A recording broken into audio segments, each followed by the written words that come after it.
Good morning and welcome to our 75th weekly webcast. If this is the first time you're joining us, welcome.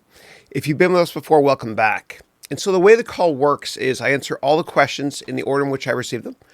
And then when there's no more questions left, the call is over. And actually, recently we started ending the call after 3 hours. So we're ending at 11 a.m. San Francisco time. And then what we're doing is my MBA degree program students, they get their own one-on-one. Hold on one second. Technical difficulties. I got to pause this. Mute this. 75 weeks and I still make mistakes. Yeah. So the call ends at 11 a.m. San Francisco time. Sorry for messing up. And then 11:15 a.m. We've got my MBA students only office hours. So for those that enrolled in my MBA degree program, and then we've got one-on-ones for my MBA degree program students. And so without further ado, let's begin. And sorry for the mess up there with the audio.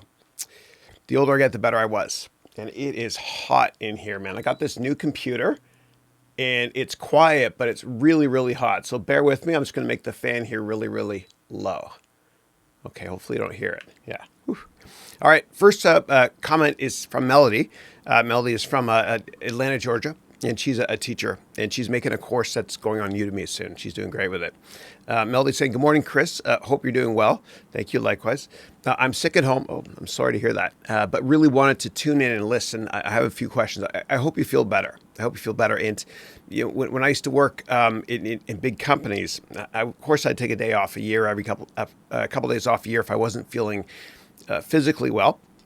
But I'd also take off, at least one day a year when I was really burnt out up here. So this is another form of day off if you're not feeling well up here. And the reason I used to do that is because if I was really stressed out and went to work, I wouldn't be productive, and I wouldn't be in the best mood. It might hurt my career. And that happened to me once actually with my second child when he was born.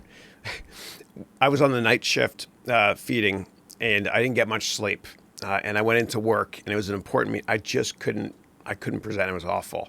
It was terrible. I really should have taken that day off in hindsight. But anyway, less about me, more about you. I hope you feel better. And you said you really wanted to tune in and listen, and you have a few questions, of course. And then Melody's saying, what does B2B and B2C mean? I've seen this term frequently used. When are those terms used? And from a business perspective, contracts, regular conversations, etc. Yeah. So B2B means business to business. That means a business model where a company is selling products to another big company. So there's offline and online versions. And so the offline version, meaning bricks and mortars, would be the Caterpillar Corporation, which is in Peoria, Illinois, and the ticker CAT. So if big companies that are building stuff buys products from Caterpillar, that would be B2B.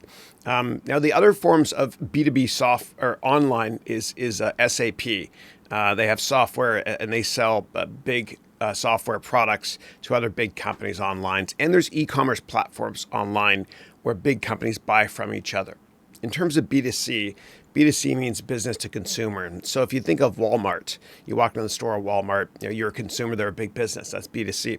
An online version of that, the clicks and mortar version, would be Amazon, B2C. So hopefully that makes sense. And then you wrote, I have a friend that is going on a video interview in 3 hours. He's not sure how to answer how he is dependable at work since he has to take on lots of days to take care of his son who has a recurring health illness. Yeah, that's tough. It's hard. Whenever I answer questions in an interview, I try my best to turn any sort of perceived weakness into a strength. That's certainly not a weakness. That's just a life event. So I would say that I've learned the hard way to kind of organize each day so I can get a lot more done each day than other people. And let me get an example of this. 1 second. So an example of this is a daily schedule. So this is the daily schedule that I prepare daily, and my MBA degree students use it as well. Might be tough to see, but I schedule everything well in advance. I'll hold this up here so it focuses there and not my face. So each night before I go to bed, I fill this out. And it basically allows me to schedule every time during the day, just weekdays. I wouldn't do this on weekends, as well as little check boxes down here for family, of course, as well as exercise, nutrition, 7 to 8 hours of sleep, time for you as well. And up here is just your goals. And there's a little soccer ball there. So I make people write down their goals as well. If you write down your goals daily, the chances of them coming true goes up materially. It really, really does. And I do this every night. It's right beside my upstairs, usually right beside my sink. And every night when I wash my face, get ready for bed, what I'll do is I'll fill this out, and I'll also score the previous days. And I put a score out of 100% down in the bottom there. So I lose 10% for everything I didn't do properly. Like if I didn't get 20,000 steps, which means 10,000 or 5,000 nowadays, I'll take off 10%. If I didn't, say prayers, I'll take off much more than that. It's just me. We're all different, right?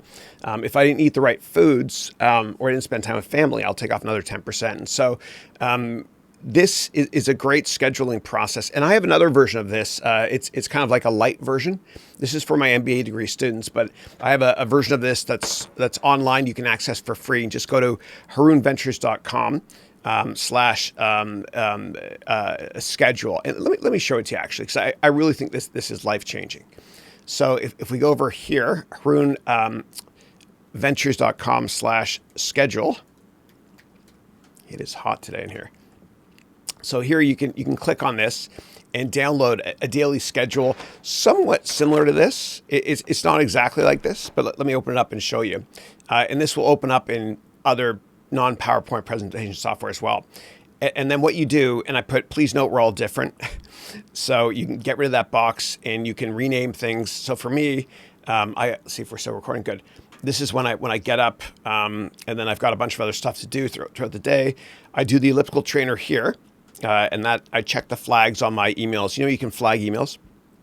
And then what I'll do is family time and dinner for 4 hours here. Bed, gym, weights when I can. Clearly it's not working. And then I check my calendar on the elliptical trainer as well. Here I go for a walk at 1 o'clock every day. And it really helps me to kind of think more clearly. And Steve Jobs and Larry Ellison, they used to be really good friends before, unfortunately, Steve Jobs passed away. But they would go on walks together at 1 and just brainstorm. And Steve Jobs would go on walks by himself at 1 p.m. And sometimes with Walt Mossberg, who wrote a great book about Steve Jobs and is a fantastic journalist as well. And this gives me a second wind as well. So I'm really fresh usually when I wake up, but I tend to fade around noon or 1. And so when I go for a walk, it's kind of like my second life, or my second wind, I should say.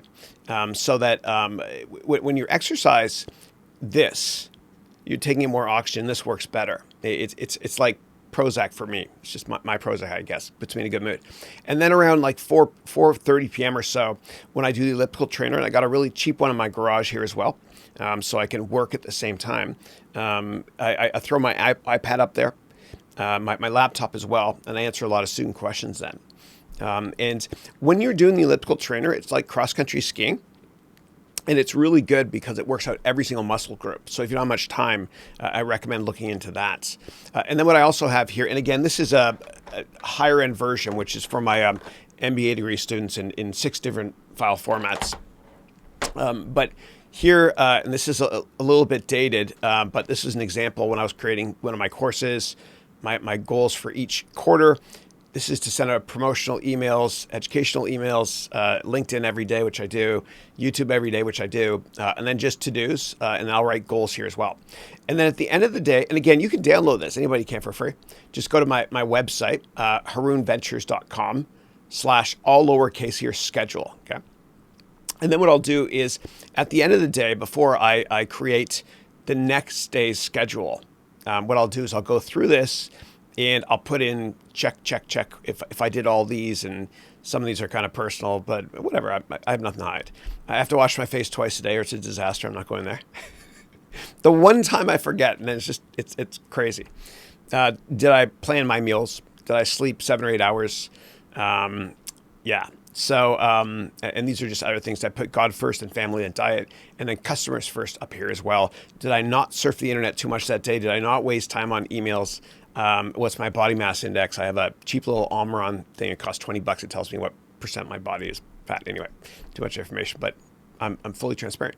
And then here's just the day number and the date. And I try to see how many days in a row I can do this, weekdays only. And my record is about 30 days. And so I encourage you all to try this. Again, you can completely customize it yourself. We're all different. So if this doesn't make sense for you or other items, you might want to take them off or just rename them. And you can also save this as a PDF. I also have a Microsoft OneNote version that I use that works exceptionally well for me. Do what works for you. But in terms of your question, just to wrap it up, Melody, I think that I think if your friend articulates to the interviewer that they've always had unbelievable time management skills because of this personal situation of theirs, and they've always accomplished much, much, much more. And maybe your friend might have something like this that they can articulate in that interview as well, which might help the interviewer as well to learn how to manage their lives better as well. And so I find that whenever you go to, so have your friend make sure he throws in the buzzword multitask and schedules and all that stuff. But I find that when you go to interviews, and especially informational interviews, the goal should be, especially in the first 10 minutes, for your friend to bond. A big rookie mistake in business is you sit down and you start talking business right away. If it's somebody you've never met before, you want to bond with them. And you kind of want to just shoot the breeze, find out what you have in common with them, and just talk. That morning, make sure your friend looks at the headlines in the newspaper. Make sure your friend does a search on that company online to see if there's any news developments to talk about. And make sure that your friend goes to the Twitter profile of the person that's going to be interviewing them. Why? Because they can watch and look in Twitter to see who that interviewer follows. Do they follow sports teams? If they do, great. Sports is great boardroom talk. Your friend shouldn't bring up the fact that, I was looking at your Twitter profile and stalking you. Just kidding. But if they look through the Twitter profile of that person and realize that this person is incredibly passionate about baseball, then there's always a way to bring that up in the meeting. And I talk sports a lot in boardrooms and in interviews as well. And I got a job once at a very big hedge fund called Citadel. And the guy that hired me, great guy, he's my mentor, guy named Carson Levitt. He looked at my resume, and at the very bottom, it said interests are baseball and other stuff. And you always want to list a team sport because you want to be a team player, if you love that sport, that is. And Carson, when he saw that, he kind of sat back and said, I didn't know you liked baseball. And we talked about baseball forever. Yeah. And I said, where are you from? He said, San Francisco, even though I was interviewing in Chicago. And of course, I talked about Willie Mays. I talked about Juan Marichal and a lot of other great players, that played for the Giants. And then I talked about my Toronto Blue Jays. And I'll never forget that he brought up Jesse Barfield, who's an amazing player. He used to play for the Blue Jays. But sports is always very important boardroom talk. And you got to bond for at least 10 minutes before you start talking about business. And let the interviewer set the tone, though. Okay, so let the interviewer change the subject. Let them lead the conversation. Let them change the subject to interviewing you. But at first, just bond as much as you can before anything else. And whenever you go into interviews, you always have to think to yourself, how can I help this person? If you help somebody, and people in business are usually motivated by three things, but if you help somebody in an interview or a meeting, and they weren't expecting you to, they're going to reciprocate. Give and you'll receive. It's been prophetic and true since the beginning of time. And so people are usually motivated by three things. They're motivated in business. They want to make more money, they want to save more money, or they want to be more productive and enjoy their day. And so in my course, the complete job course on Udemy, which has a 30-day money-back guarantee, but what I do is I prepare many different templates, like more than 10. And I teach you how to complete these templates and bring them to interviews. And this process works exceptionally well. I've used it myself. Thousands of my students have used it, thousands, and gotten jobs. And I've gotten tons of messages from people saying they got jobs this way. And so on this one pager, if you're interviewing at a finance firm, you write down an investment write-up, only on one page.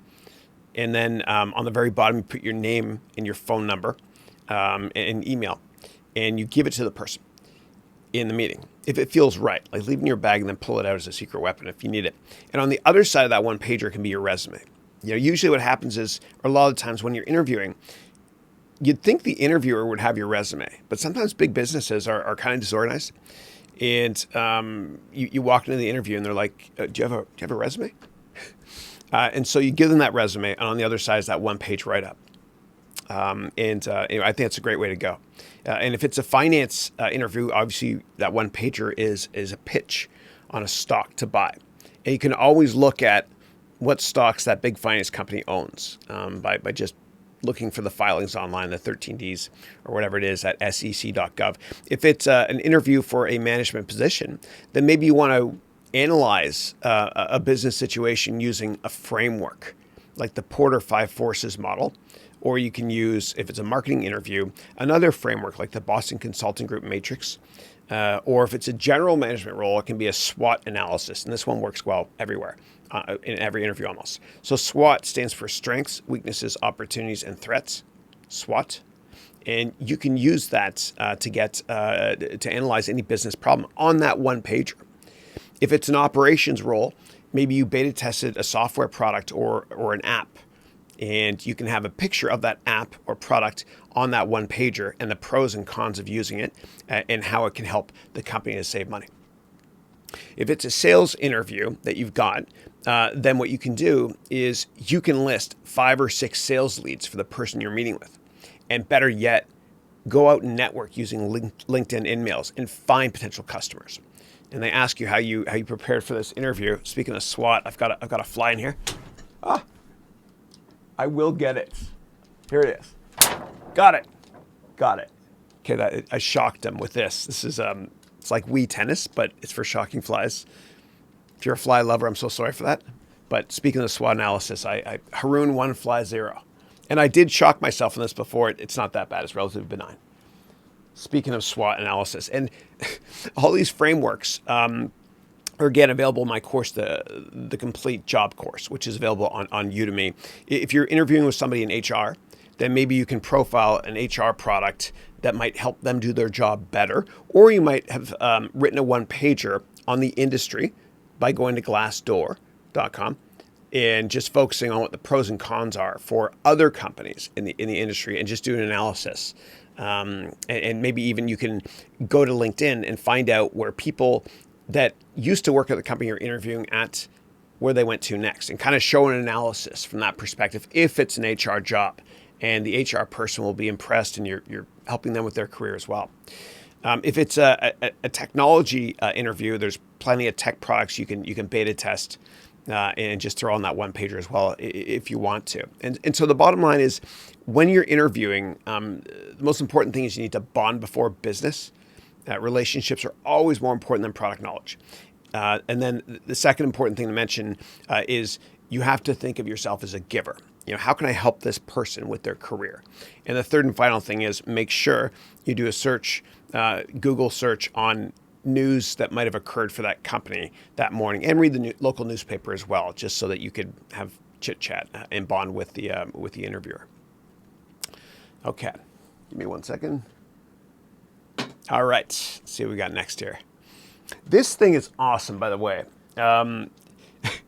It's what you can do is when you get the fly, it can stay on here as well, and then you just kind of just throw it outside, right? So there's no mess, whatever. And my son Dylan, he freaked out. He loved it so much when I first saw it. He said, "Dad, it's nighttime. Let's go outdoors, turn the lights on, and do that." And I was like, "No, we're not going there."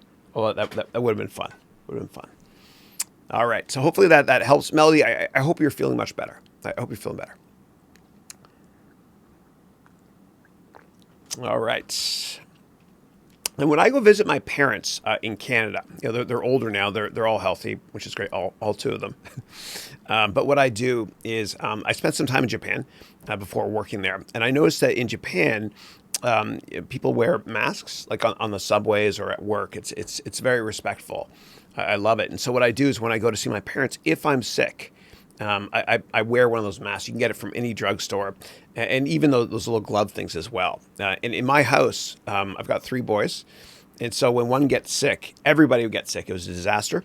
So what we do is this. If one of them's sick and I'm making one of them breakfast or lunch, whatever, and they've touched everything in the kitchen, I'll wear gloves as well, just to make them the meal and then junk the gloves, whatever. But yeah. All right. Next up, Vipul saying good morning. Good morning to you as well. And Melody's asking, your friend is also asking me, the one who has an interview in 3 hours, if you have a fast track part of your interview course for the situation like this in video chat. I think you will get the position since he also put together a presentation. Yeah. It's hard to really fast track something given the limited amount of time. But what I will say is this.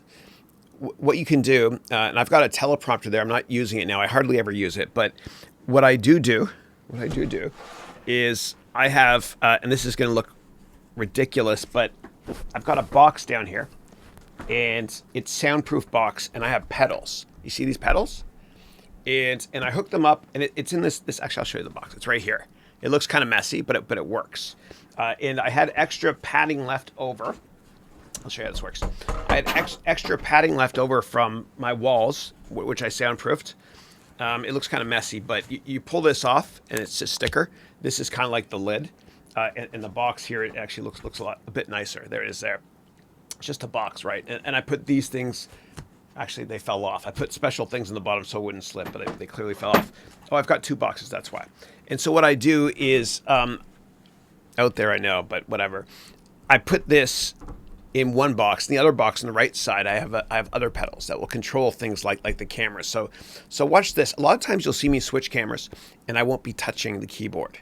And so what I do is this. If I click this one here, it goes there. You see that camera angle? This one goes to that camera angle. This one goes to that camera angle there. And it's kind of loud, as you can see. And that's why I put it in that box with the soundproof stuff on it. And I mentioned this in light of an interview because if you have a teleprompter, and they're not that expensive. All you do is you buy a cheap $100 OEM screen that goes in the cars, and then you hook up the HDMI side of it to your laptop. Then what you do is you click through PowerPoint slides with this, and this is just a keyboard. The computer thinks it's a keyboard. You plug it in USB, and there's a little bit of software to map certain keys. And then what you do is if you have to give a presentation online, nobody's going to know you're reading through slides. And then you can put it down a box like that if you want to, so you don't hear the clicking noise. I got the idea from my mom. When I was a kid, my mom used to sew. She had this Bernina sewing machine, and she'd use the pedal, whatever. So anyway, it's kind of a good idea. I know your friend doesn't have much time, though, before the interview starts. So I would tell your friend, give them the limited amount of time he has, or she has, go to the Twitter profile and LinkedIn profile of the person that's going to be interviewing him or her. And on Twitter, just find out who they follow. So you can kind of understand where their passions are or business interests are.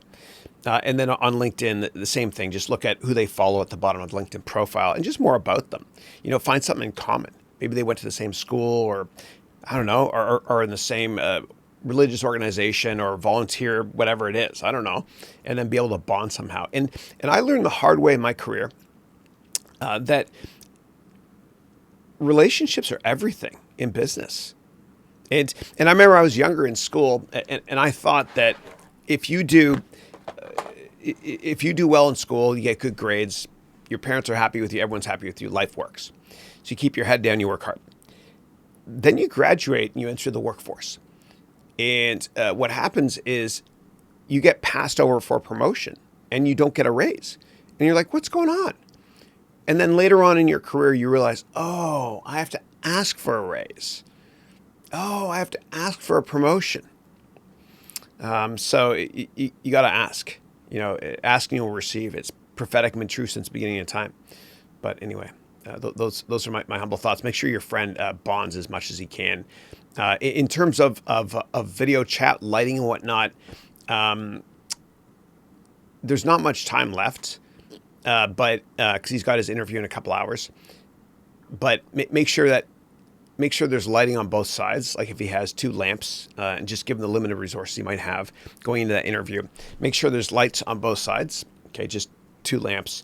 And you can get one of those old lamps. This is what I used to do. Take the top off of it, put another one behind you, and then make sure you're at least 4 feet away from the wall. So it has a nice 3D pop to you as well. It's called a hair light. You can't see it. Anyway, the backdrop's important. you never get a second chance to make a first impression, especially with online interviews as well. He should also make sure that nobody else in the house is using the internet. Like my kids right now, they're just having breakfast and they're going to go to school. They know that on Thursday mornings, if they want to use internet, it's got to be cell access and not Wi-Fi. I don't want them to hurt this webcast quality.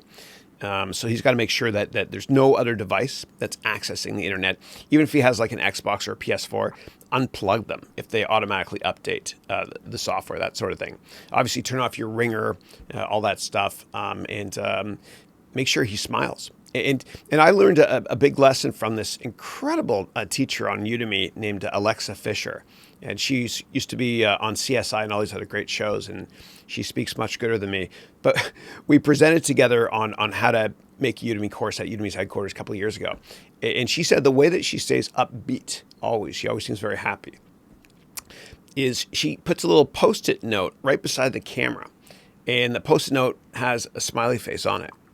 Like try writing that down, like a smiley face, and try not to smile. You always smile. So if you put it up there subconsciously and consciously as well, you'll remember to smile, which will help. And let me know if you have any additional one-on-ones, Melody, for your friend. If your friend wants, we can do actually, Melody, right now. Tell your friend to go to a Zoom link right now and join us. And let me get that Zoom link for you. Okay. And just your friend will dial in, and let me know if he's going to dial in. Okay.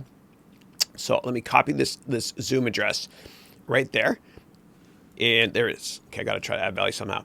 And then what you can do, Melody, is it's right there. Let me know if your friend wants to Zoom in. And all your friend has to do, send your friend this link here. All they have to do is just click on that. And it'll automatically let them do a Zoom call with me right now. And what I'll do is I'll look at his lighting, audio, everything, and try to help him as much as possible. And yes, you can improve audio by putting just a little bit more furniture in the room or a blanket up on the wall. So have him dial in right now, and I'll help him out. I'll walk through walls for your friend, Melody. Anyway, it's right there. Send me a message right here within YouTube right away. Let me know if your friend wants to do this Zoom call right now, because I want to humbly help if I possibly can. Thank you. All right. Let's see. Next up.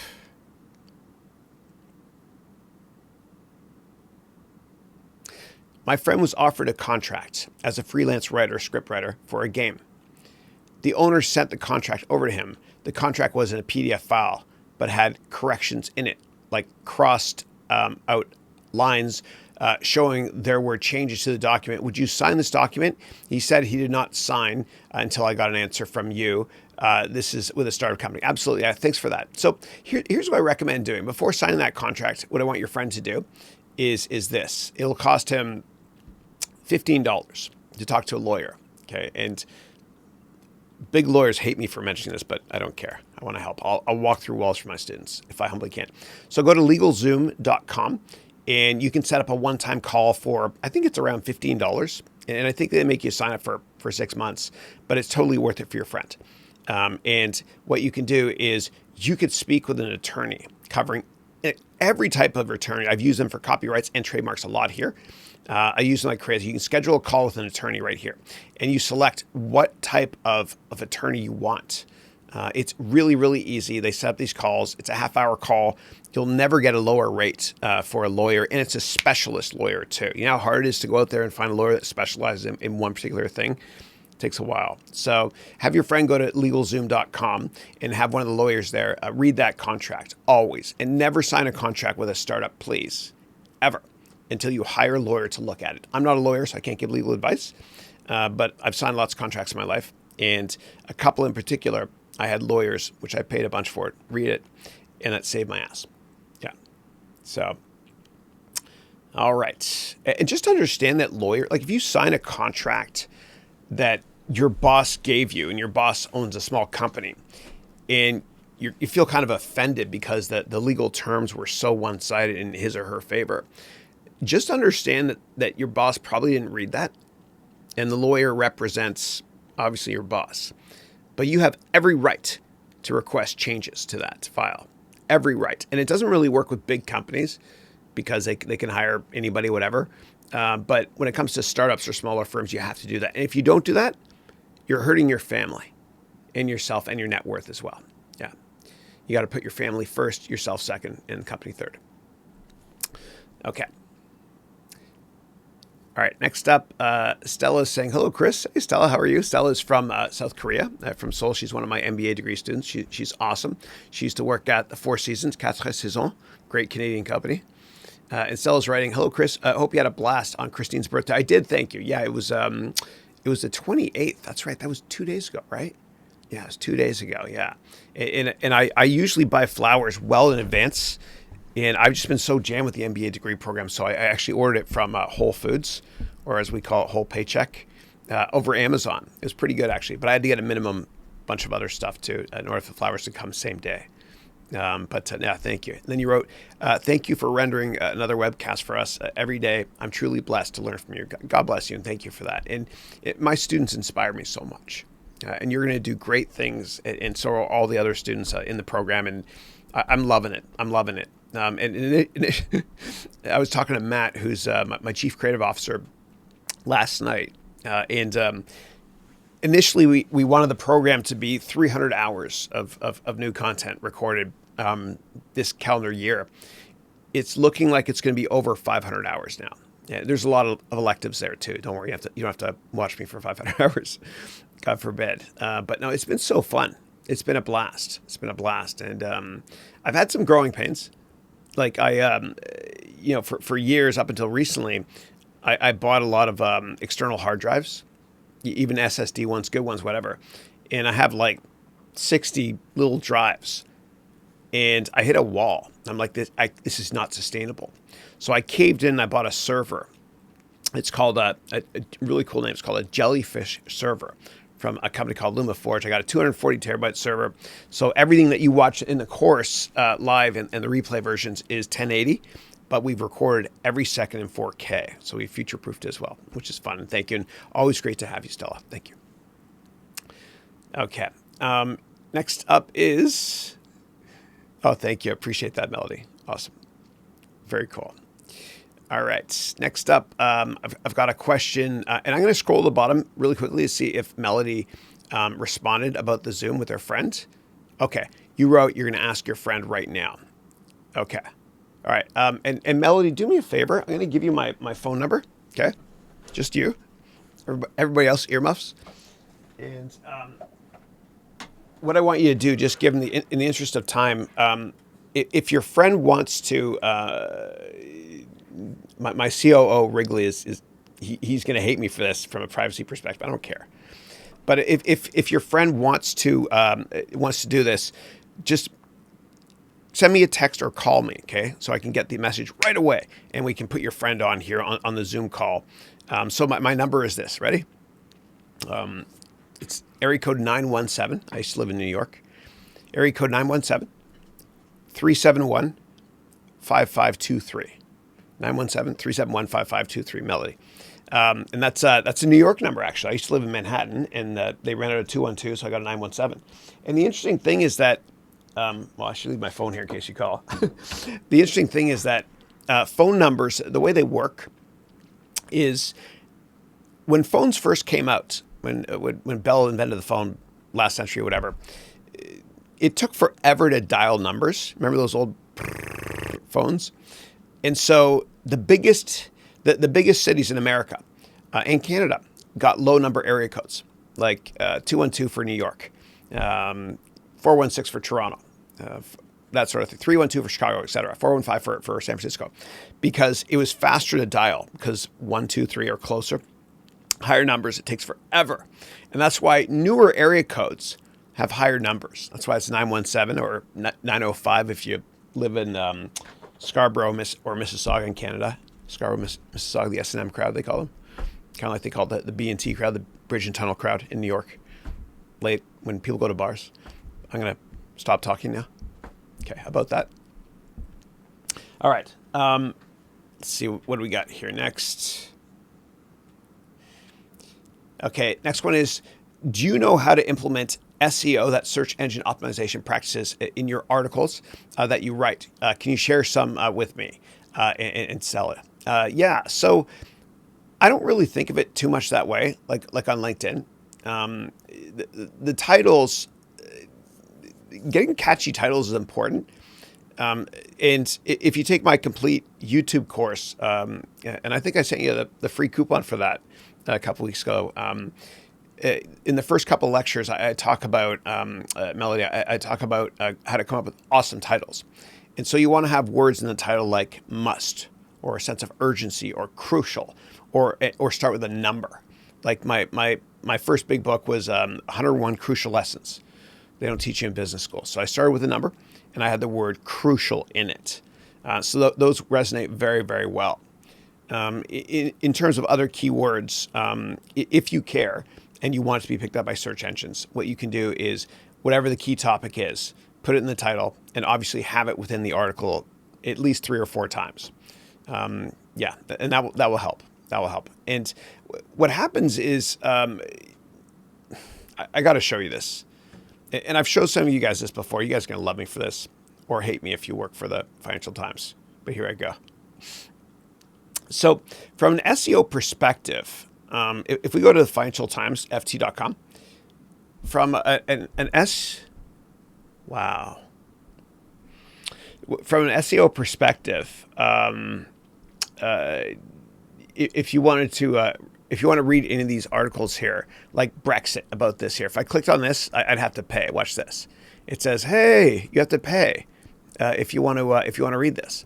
So what you can do is you can copy this, and I'll get to SEO in a second. You can copy this, open a new incognito window, paste it, and then you can click here, and you can read that article for free here. And the reason that companies allow this to happen, not all of them, there's Maggie Thatcher, is because of SEO, search engine optimization. If they didn't do this, then you wouldn't be able to find this article. So for whatever article you write online, make sure that it's actually not behind not behind a paywall, if that makes sense. Yeah. But I actually did get, I got a YouTube video. I got it to be number 1 on YouTube in every country in the world, and I've used a browser called Tor, which kind of masks or pretends you're pinging the internet, using the internet from a different region in the world, and my video comes up first everywhere. And I'll show you how I did it actually, because what I'm going to show you sort of applies as well to articles. Okay, so if you go to, and I'm going to go to a new incognito window, so it won't remember YouTube and me. If you go to YouTube, and you guys can all do this in every country if you want. I've got students in every country in the world, so this will be fun. If you type in cryptocurrency course, and you hit enter, mine comes up first. Okay, this dude here, that's an ad. I didn't pay for that. That's me right there. And I did it because the colors, right here, it's red, a sense of urgency. And also I include the word cryptocurrency here. And then I'm going to show you the hold on. Let me just, and I always turn this way down so it won't impact this stream here. And I'll mute this as well, because it's annoying.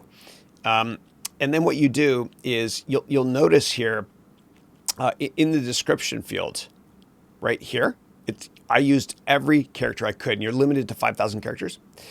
But I used the word cryptocurrency in here many times. I didn't really overdo it. If you do it like a billion times, the SEO search engine on YouTube will penalize you. But if you search for the word cryptocurrency, it's here, right? So, but it's tastefully done. And also what I did was I got this closed caption, the whole thing. I paid for it to be done. It's a little bit costly, but it's worth it. And that also helped from an SEO perspective as well, quite a bit. And it's a long video as well. Yeah, it was a fun one to make. So hopefully that's helpful to you as you think about SEO or search engine optimization. Okay, awesome. Thank you, Melody. Appreciate it. I got the text there. Perfect.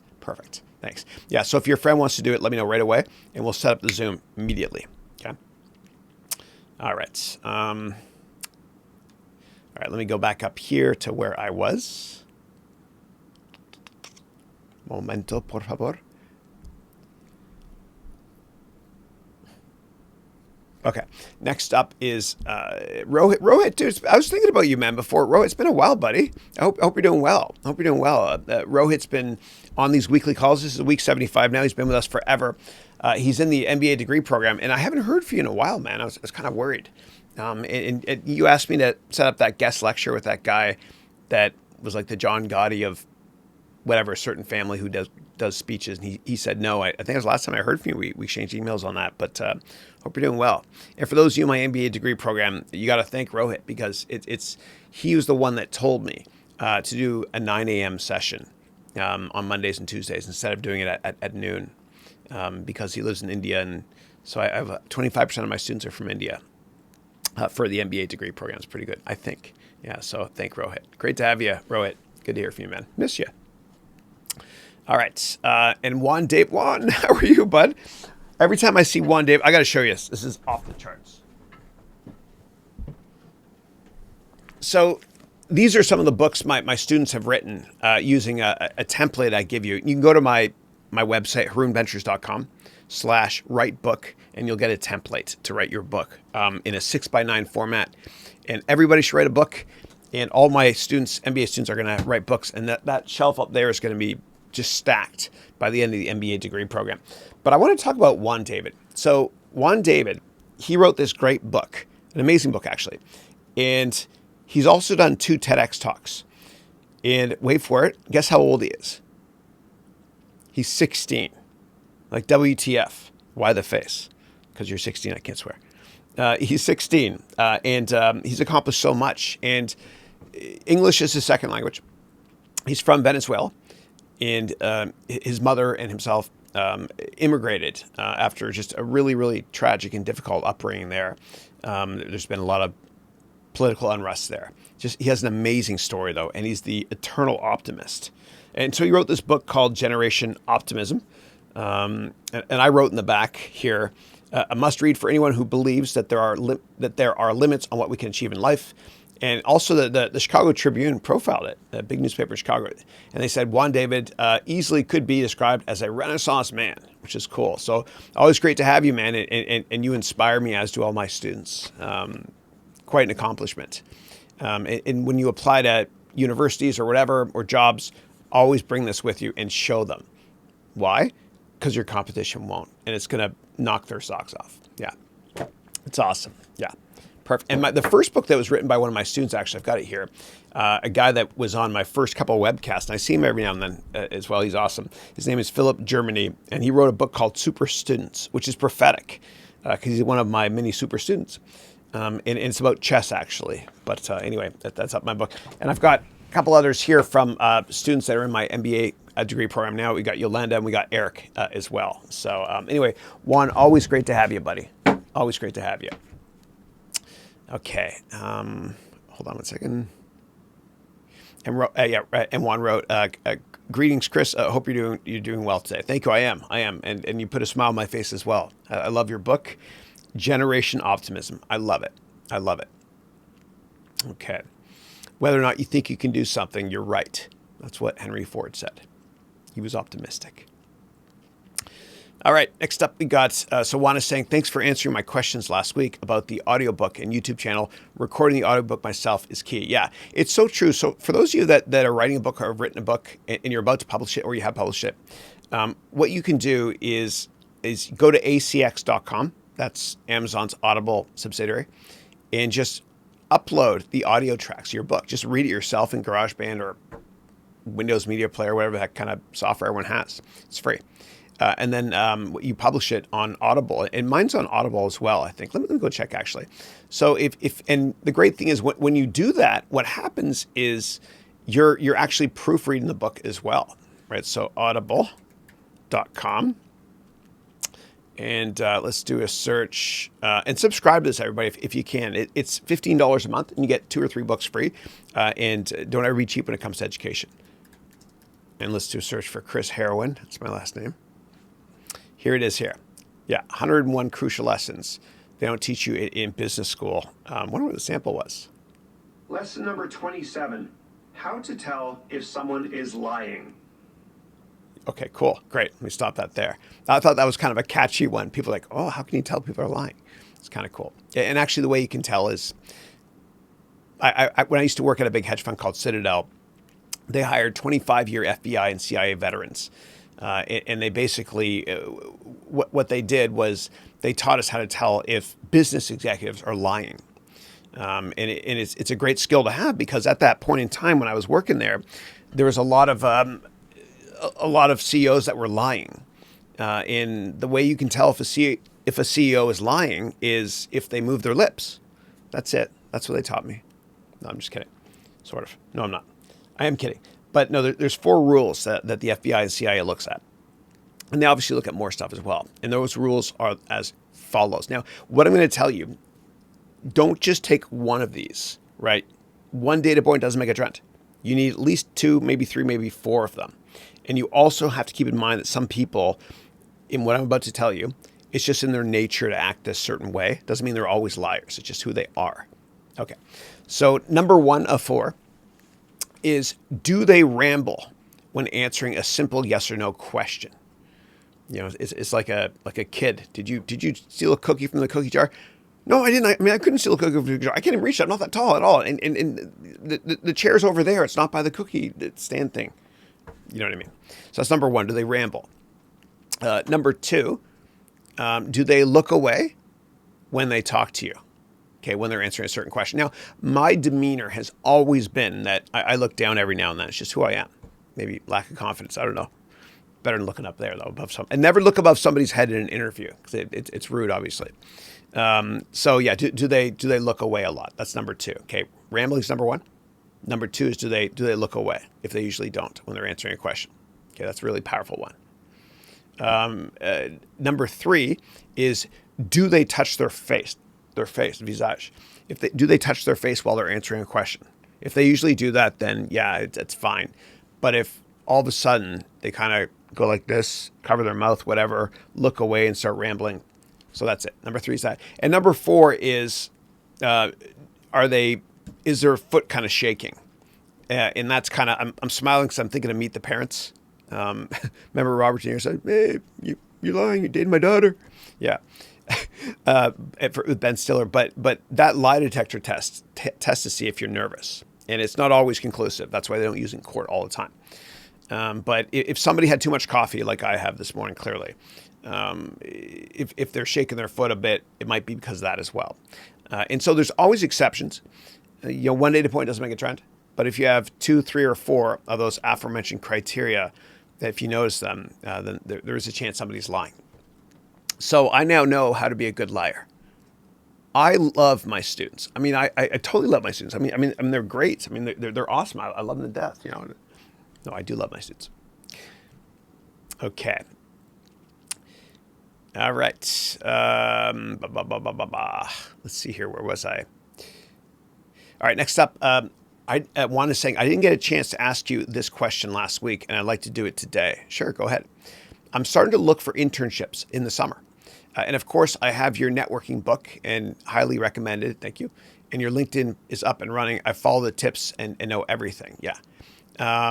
It works. Awesome. Yeah.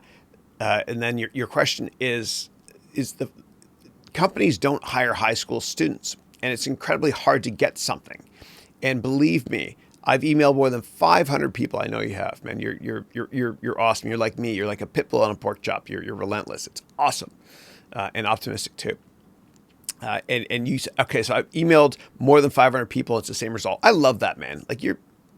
I love that. Like, you only have to be right in business one time, and you got to be relentless and willing to fail over and over and over again. Like J.K. Rowling, she couldn't get a publisher to sign her up.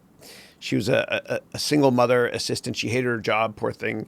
And so she failed 30 times. 30 publishers said no. And on the 31st, she asked, and she got it. And now she's a multi-billionaire or whatever, and has changed a lot of people's lives from yeah. But 500, that's amazing, dude. It's amazing. You wrote, what do you think I should do to get around this? It's not impossible, but that's an issue I've been facing. Okay. So what I say is that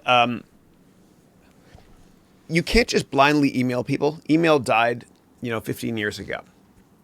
Most people don't open most emails. I don't even answer my phone anymore, unless it's Melody here. who wants help for a friend who's interviewing today. I think the best way is like take my complete job course, one, David, if you can. I have a lifetime money back guarantee on it for anybody that buys it today, whatever. But I really humbly do believe it'll help you a lot. It will help you kind of crystallize your thought process when it comes to refining and perfecting your LinkedIn profile. So take that course, really pay close attention to the LinkedIn profile section of that. And I promise you it'll help. And what you got to do is you got to know that people want to help you, especially people with something in common. So I would find people with something in common like you. Maybe they're from Caracas or just somewhere in Venezuela, and they live in Chicago like you do. Do a search on LinkedIn. Do an advanced search for people that live, in Chicago that are from Venezuela, and send them messages over LinkedIn.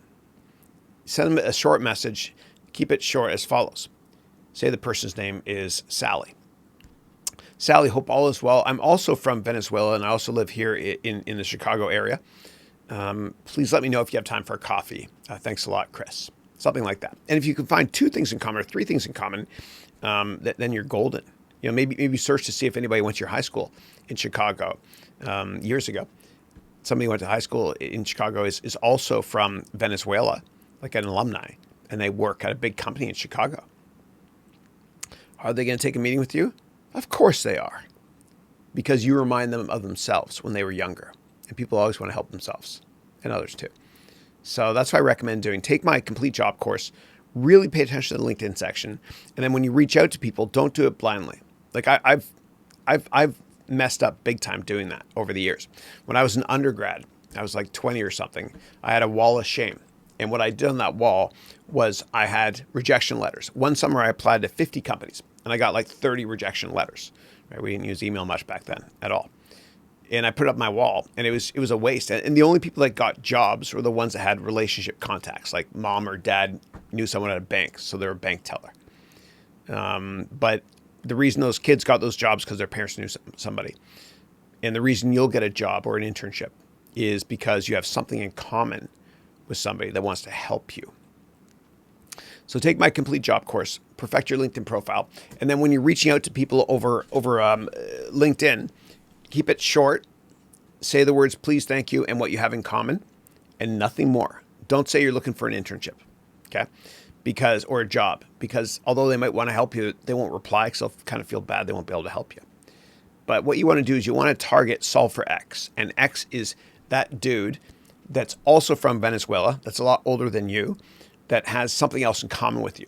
Maybe they're from the exact same hometown in Venezuela, or maybe they went to the same high school as you, or maybe they live in the same part of Chicago or Illinois where you live. Why is there an S at the end of Illinois? No one says Illinois.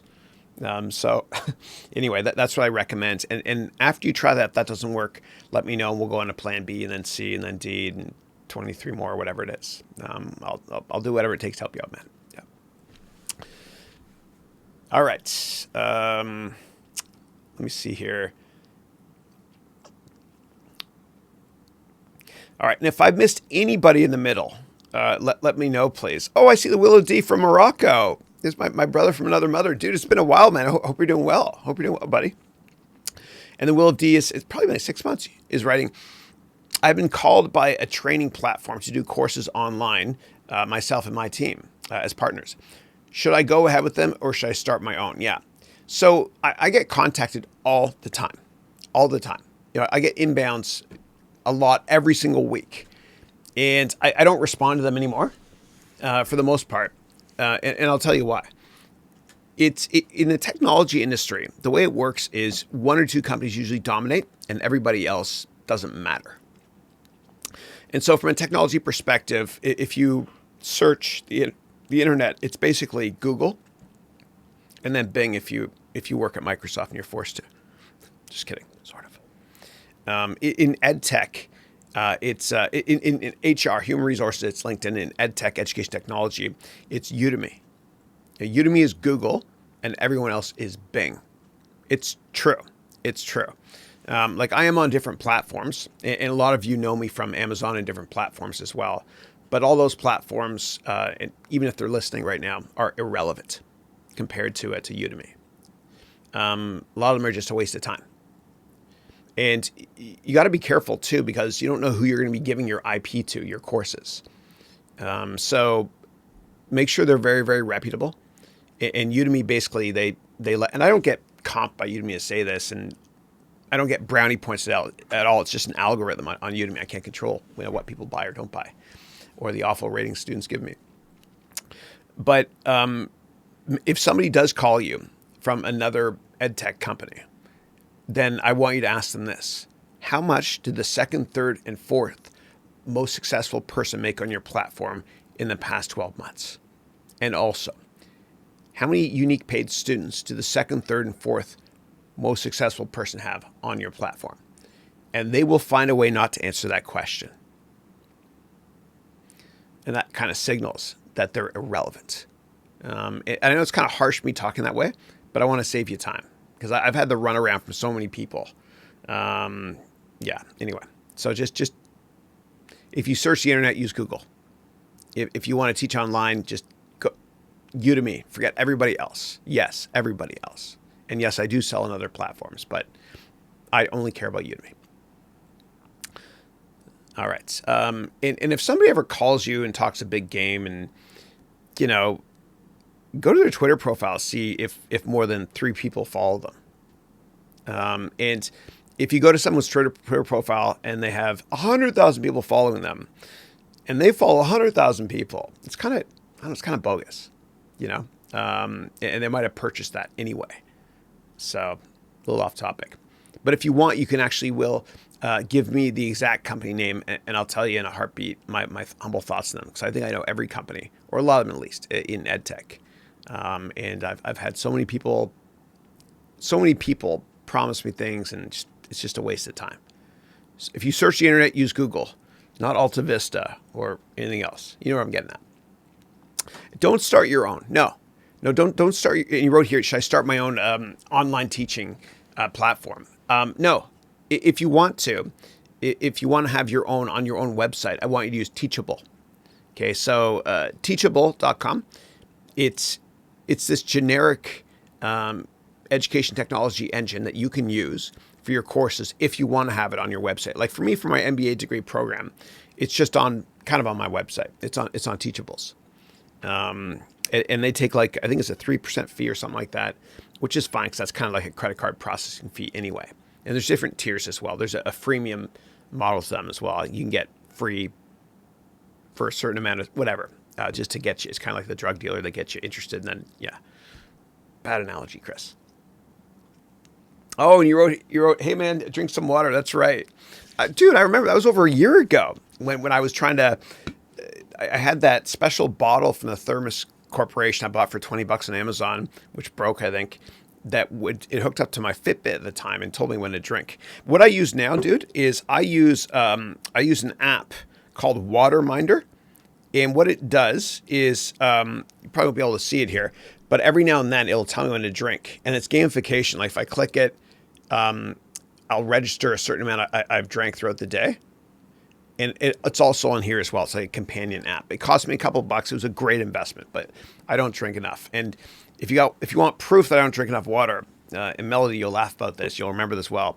October 31st, 2019, that webcast on that Thursday was 9.5 hours straight, and I did not get up once. And I remember, Melody, you were on that call. I remember you came on to Zoom right in like the 9th hour or something, with your son and daughter, and you guys were about to go to Halloween. That was fun. Thank you. I am drinking. Here's to you. To your sante. Yeah. All right. Thanks. All right. Let's see. And if I've skipped anyone's question, just post it again, please. All right. Hold on. All right. Next up is Stella, who's saying, as vague as it sounds, how can you future-proof yourself? Building a personal brand focused on impact really is crucial over time. Yeah. I would say the best way to future-proof yourself is just always be open-minded to trying new things and changing careers. We're all going to change careers many times in our lives.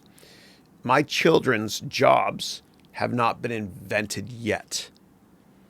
This job I have right now was not invented like 5 or 6 years ago or whatever it was, maybe a little bit, maybe 8 years ago. It didn't exist. So just be open-minded and know that there are going to be new opportunities that open up at some point for you in South Korea, Stella, and for others all over the world. We don't know what those are. They're going to be brand new industries. We don't know what they are, but just be willing to experiment, be willing to have a side hustle and start a lot of companies on the side. You only have to be right in business one time, and just experiment a lot. Experiment a lot, and just be aware of new trends, technology trends, etc. And just know in your heart that there is light at the end of the tunnel. And that light at the end of the tunnel might be another industry that already exists now, or one that's going to be invented in a couple of years, or one you will create yourself. Just be open-minded and willing to change. Okay, be like a chameleon. And you always want to adapt to changing environments. Otherwise, you might become irrelevant. And some great examples of this, I'll talk about the music industry because this is fun. Look at Madonna. So she started out doing pop music in the 80s. Remember, she was on Live Aid, whatever. She swore, I remember, on live TV. It was a big deal at the time. And then she kind of transitioned to being somewhat controversial. I won't go there, in the early 90s. And then she got into kind of more mellow, kind of a Indian slight influence to the music, which was amazing. Her best album was 1998, Ray of Light. I think I loved it. Really underrated. And then in the 2000s, she got a little bit edgy right after 9/11, a little bit militant in her shows and in some of her songs. And then to stay relevant, she then partnered in 2004 or 5, whatever it was, maybe 6, with Justin Timberlake, a younger demographic. And then maybe a decade after that, she partnered with Nicki Minaj. It's obviously a new type of music for her, and she stayed relevant. And then more recently, her most recent album, which I think is great, there's a Portuguese influence to it as well. So she's a chameleon. She's adapted over the years. And other companies have it as well. Like Nike certainly has with their shoes. They're certainly embracing technology now with their shoes as well. And it's only a matter of time until, and I can't believe we still use laces. It's so moronic. It's so old school. But it's only a matter of time until all shoes are just tech enabled. You put them on and kind of like in Back to the Future Part 2, they kind of mold to your foot, that sort of thing. But Nike is always trying to be a thought leader, and they experiment a lot too. And yeah, they do fail a bunch as well.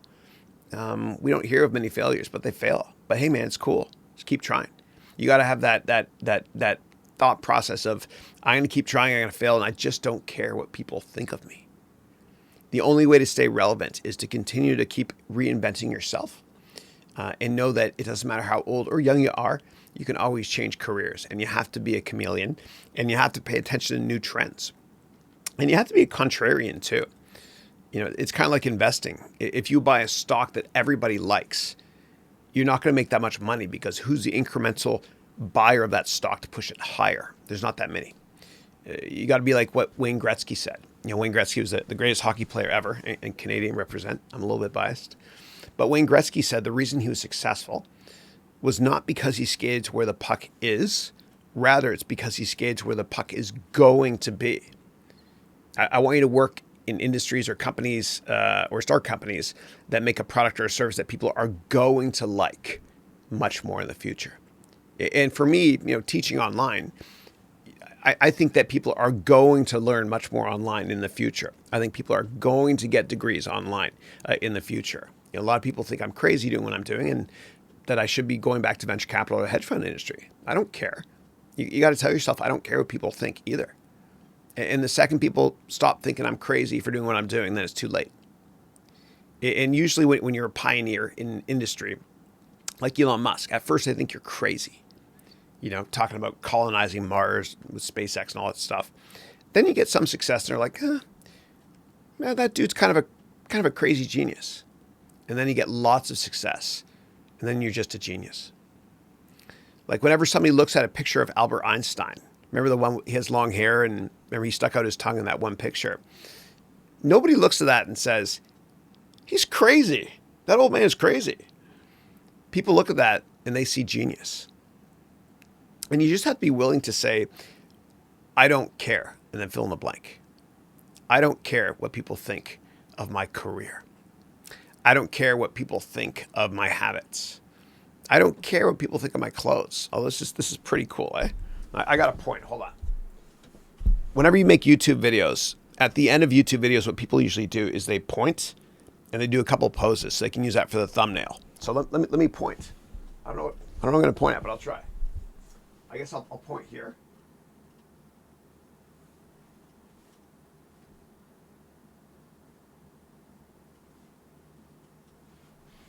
I know that seemed crazy, but that's I don't care. But I'm still in crazy zone, not genius, crazy.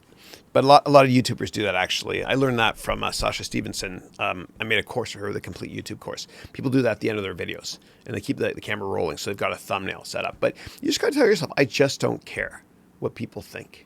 And you're going to march to the beat of your own drum. Try it with me. I don't care. I don't care. I don't care what people think of my hair. I don't. I've been dyeing it since my 20s. I've been gray since my 20s. I don't care. And sometimes I do a different shade of brown. Sometimes it looks too dark. I don't care. I kind of like it like this. It's fun. You be you. You do you. You know, and just don't be afraid to reinvent yourself or change careers at any point in your life, in your career, and just do what makes you happy, and everything else will work. All right.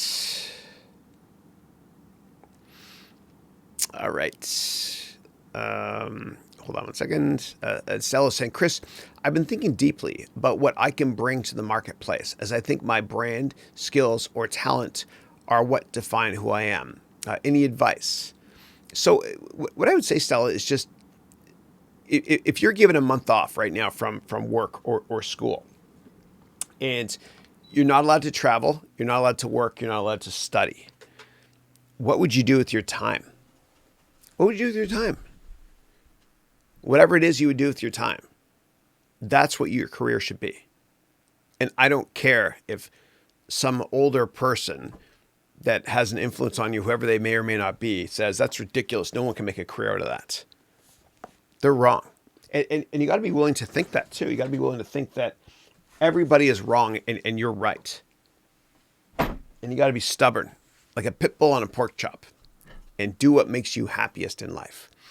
And so when it comes to defining a brand for you or a talent that defines who you are, you're asking for advice. Just, you got to look for that lightning in a bottle, that feeling in your stomach, the pit of your stomach that makes you happy. You get excited, butterflies excited about.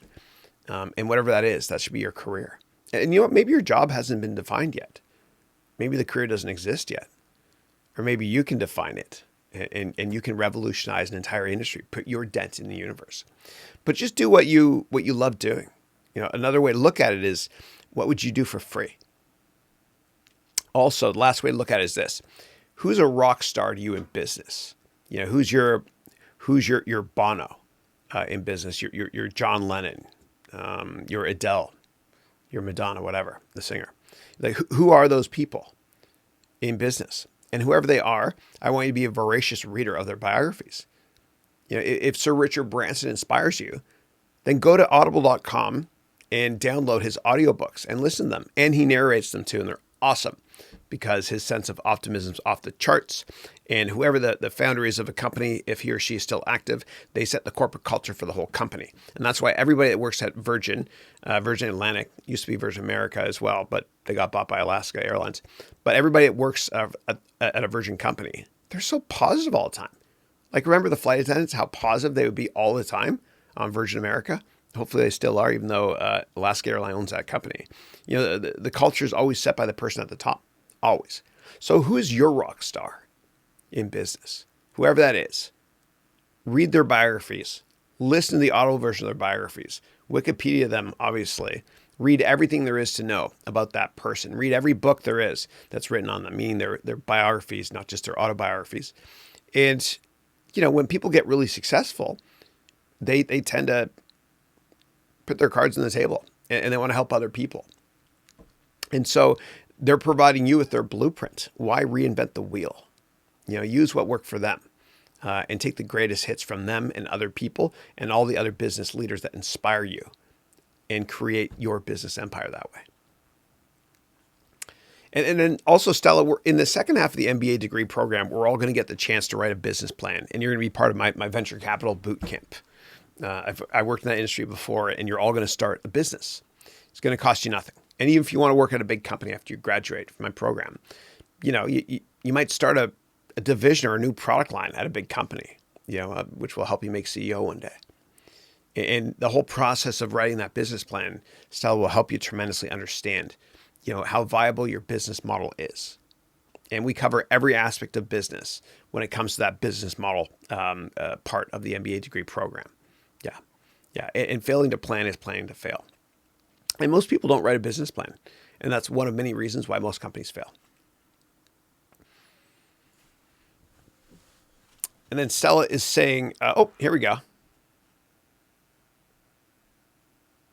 Hold on one sec. Okay, so Melody, you texted me, right? Hold on. Oh, I got it. Okay.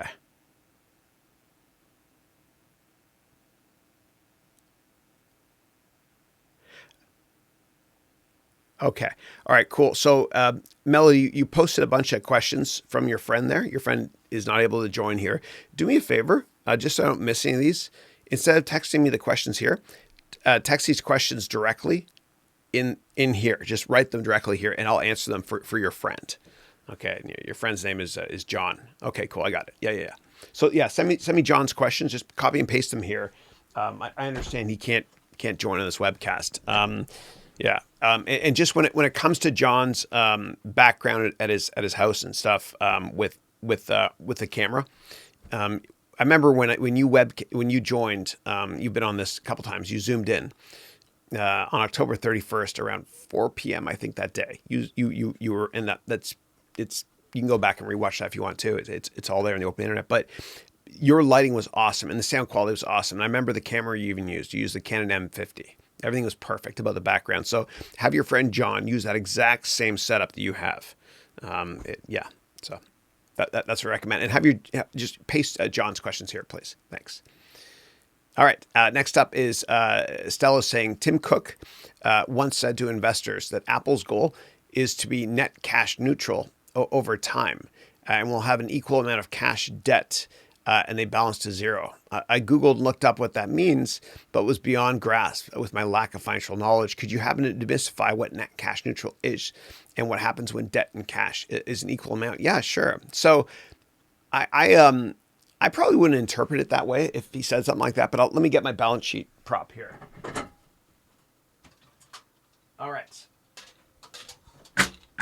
So, and let me just turn this around here.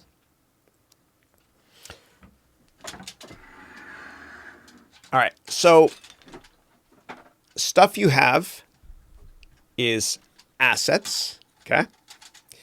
And who owns your stuff is liabilities and equity. Okay. So if you buy a house and you own, hold on a second. Stella, this is you. Okay. This represents you. That's Iris Stark from Game of Thrones. And she's awesome. She's awesome. Okay. So this house here, it costs $100. Okay. And half the house is owned by a bank, okay? And the other half is owned by you, Stella, right here, okay? So this is the equity holder. This is the debt holder. So if the house costs $100, it has to balance. That's why it's called a balance sheet. If the house costs $100, $50 is a liability, debt, and the other $50 is assets. Assets equals liability plus equity. And so what you're saying is that this company and this leader, Tim Cook, said they want to be net cash neutral over time, which means in what you wrote here, an equal amount of debt and cash. And so the way to do that, and I don't think that makes sense that Apple would do that, but the way to do that is in that case, let's say I have $50 in coins here in my hand, okay, money, and I have $50 in the bank. $50 in the bank equals $50. Oops. Now works. $50 here. So assets equals liabilities plus equity. Okay. And so $50 in cash is an asset equals $50 in debt. That's theoretically how that would work. But I don't know why Apple would do that. Unless interest rates are negative or zero, whatever. Yeah. Yeah. But give me the exact quote if you don't mind, or send me a link and I'll check it out for you. Yeah. Hold on a second. All right. This is you. You should get one of these. This is Stella. From now on, Stella, this is you. And I've got a couple others. Just because we're talking this week in the MBA degree program about mergers and acquisitions and synergies, for example. And these are just some of the props I have, and this is from the Office. So in one case study we're doing, where Disney bought Marvel in 2009, they didn't need to have two CFOs. So the CFO gone, this one went. So anyway, this is just some of the props I have when we do that case study on why Disney bought Marvel. That sort of thing. But you're now Ira Stark, okay? Okay. But that's how it would work logistically with that scale over there. Okay. All right. Next up, we've got Juan Davis saying, I have another question for you. Of course. You mentioned a model about hedge funds and how to make 1% a month. Can you please explain this a little bit more? Yeah. So I didn't explain how you can make 1% a month, but I said a lot of big hedge funds that are levered, that run market neutral. If they make 1% per month, then they're amazing. It's really hard to do. And the way that market neutral hedge funds work is they usually have an equal amount of stocks they own, meaning longs, and an equal number of stocks they don't own, meaning they're short. And usually this dollar amount is close to this dollar amount here. And sometimes it can be 10 or 15% net long or net short. They still call that market neutral. And they also try to sometimes be beta neutral. So if they have more money in long, if they have the same amount of money in longs and shorts, but the longs have a high beta, meaning they're more volatile, then they make their portfolio managers or money managers in that firm run beta neutral. So on a beta adjusted basis, they're completely neutral. And if you lever up a lot in some hedge funds that went belly up actually in '08, for every $1 they had in cash that they raised from investors, they had $10 invested, 10 to 1 leverage. And if you have 10 to 1 leverage, and you can do it because whatever some prime brokerage firms or investment banks will allow you to, which is moronic, it's wrong. But if you do that and you're just a little bit right, you can make a lot of money. But you can also lose everything quickly. Yeah. Leverage, as Warren Buffett said, are financial weapons of mass destruction. Yeah. Okay. Let's see what we got next here. All right. And Stella's saying, to what it takes to start an online services business, how can I start from a niche or small markets? And what would be the best way to learn this and prepare? Yeah. So I think the best way to think about starting companies is you want to make sure that you only start companies that have or will have a massive total addressable market, never a small niche market. Massive total addressable market. And there's venture capital firms like Kleiner Perkins, and what they've said before is that they usually don't invest in companies that don't have a market size that they compete in that's at least $20 billion. And the reason is so that if that company is successful and they get 5% share of that $20 billion market, that's $1 billion in annual revenues.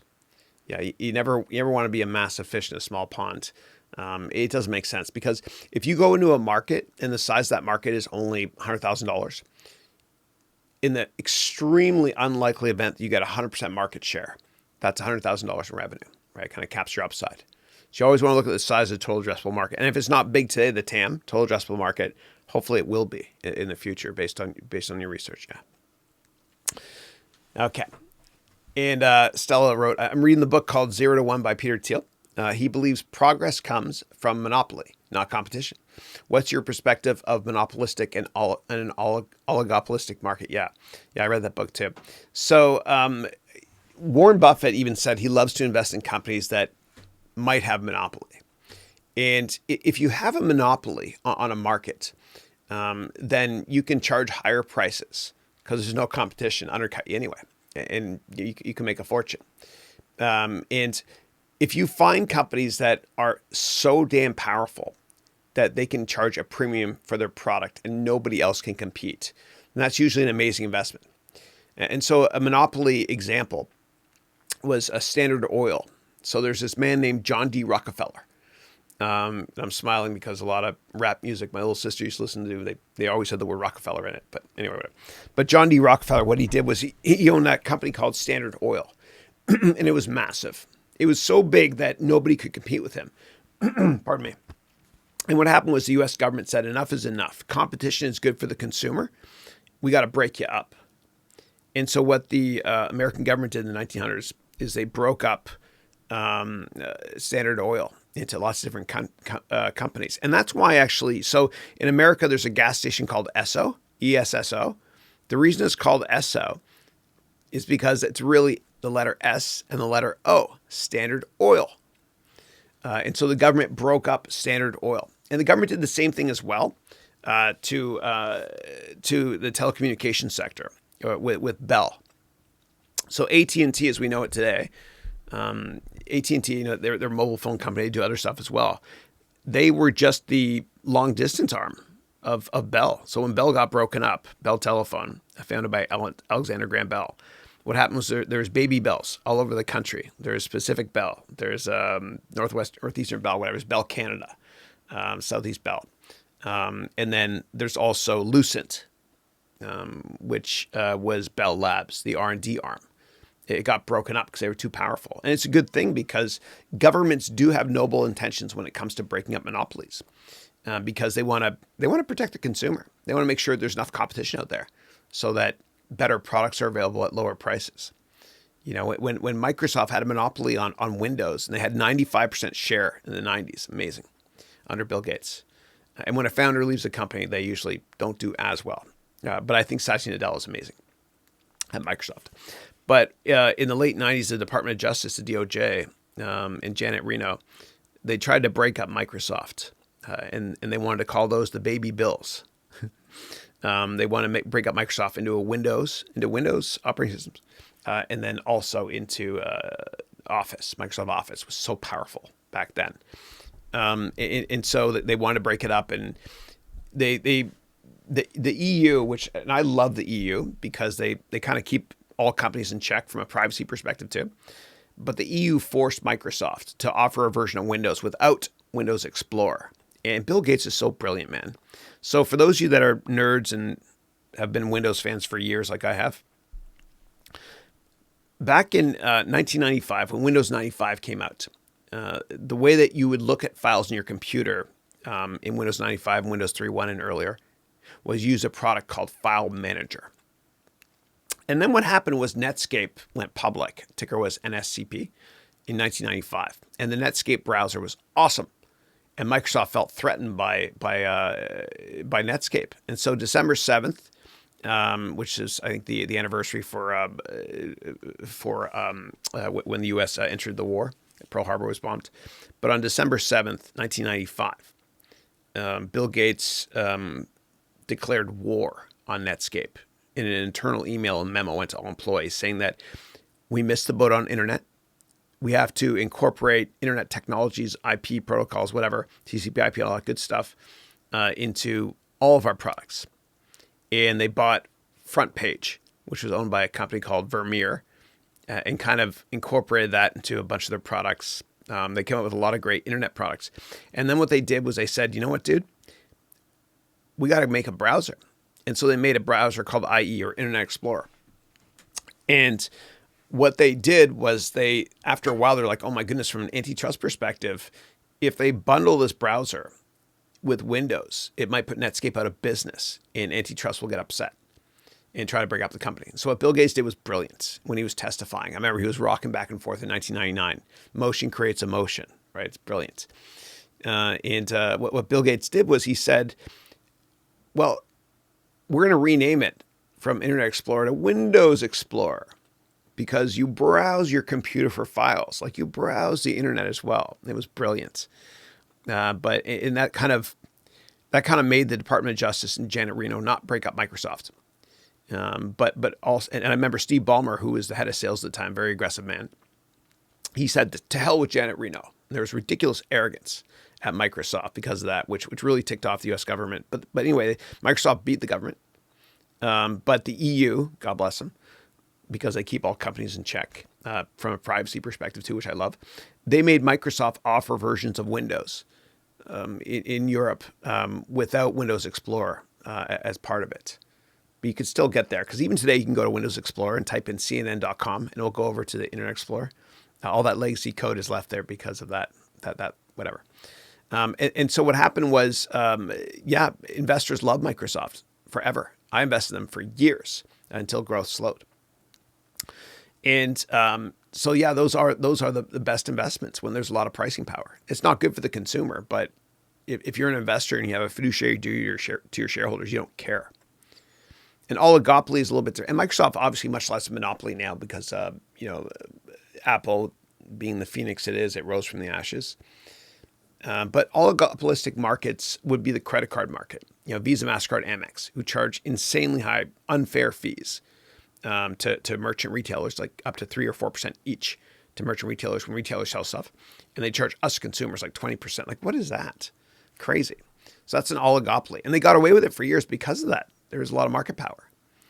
And so thank goodness you have all these awesome payment companies, Stripe, PayPal to a lesser extent, and others, and other brilliant Irish-based payment companies that are putting these oligopolies in check so that there's not going to be an oligopoly anymore in the credit card market, which is great. But those are usually great investments, companies that have pricing power, enough market power that they can maintain high profit margins. So anyway, those are my humble thoughts. Yeah.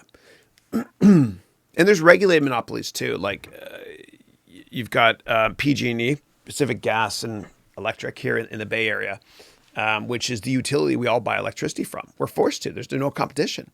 So what the government does is they regulate that market by saying, okay, PG&E, you can have that monopoly because we get it. It's really expensive to build all the electricity stuff. However, you're not allowed to charge more than this to your consumers because we're going to regulate your monopoly.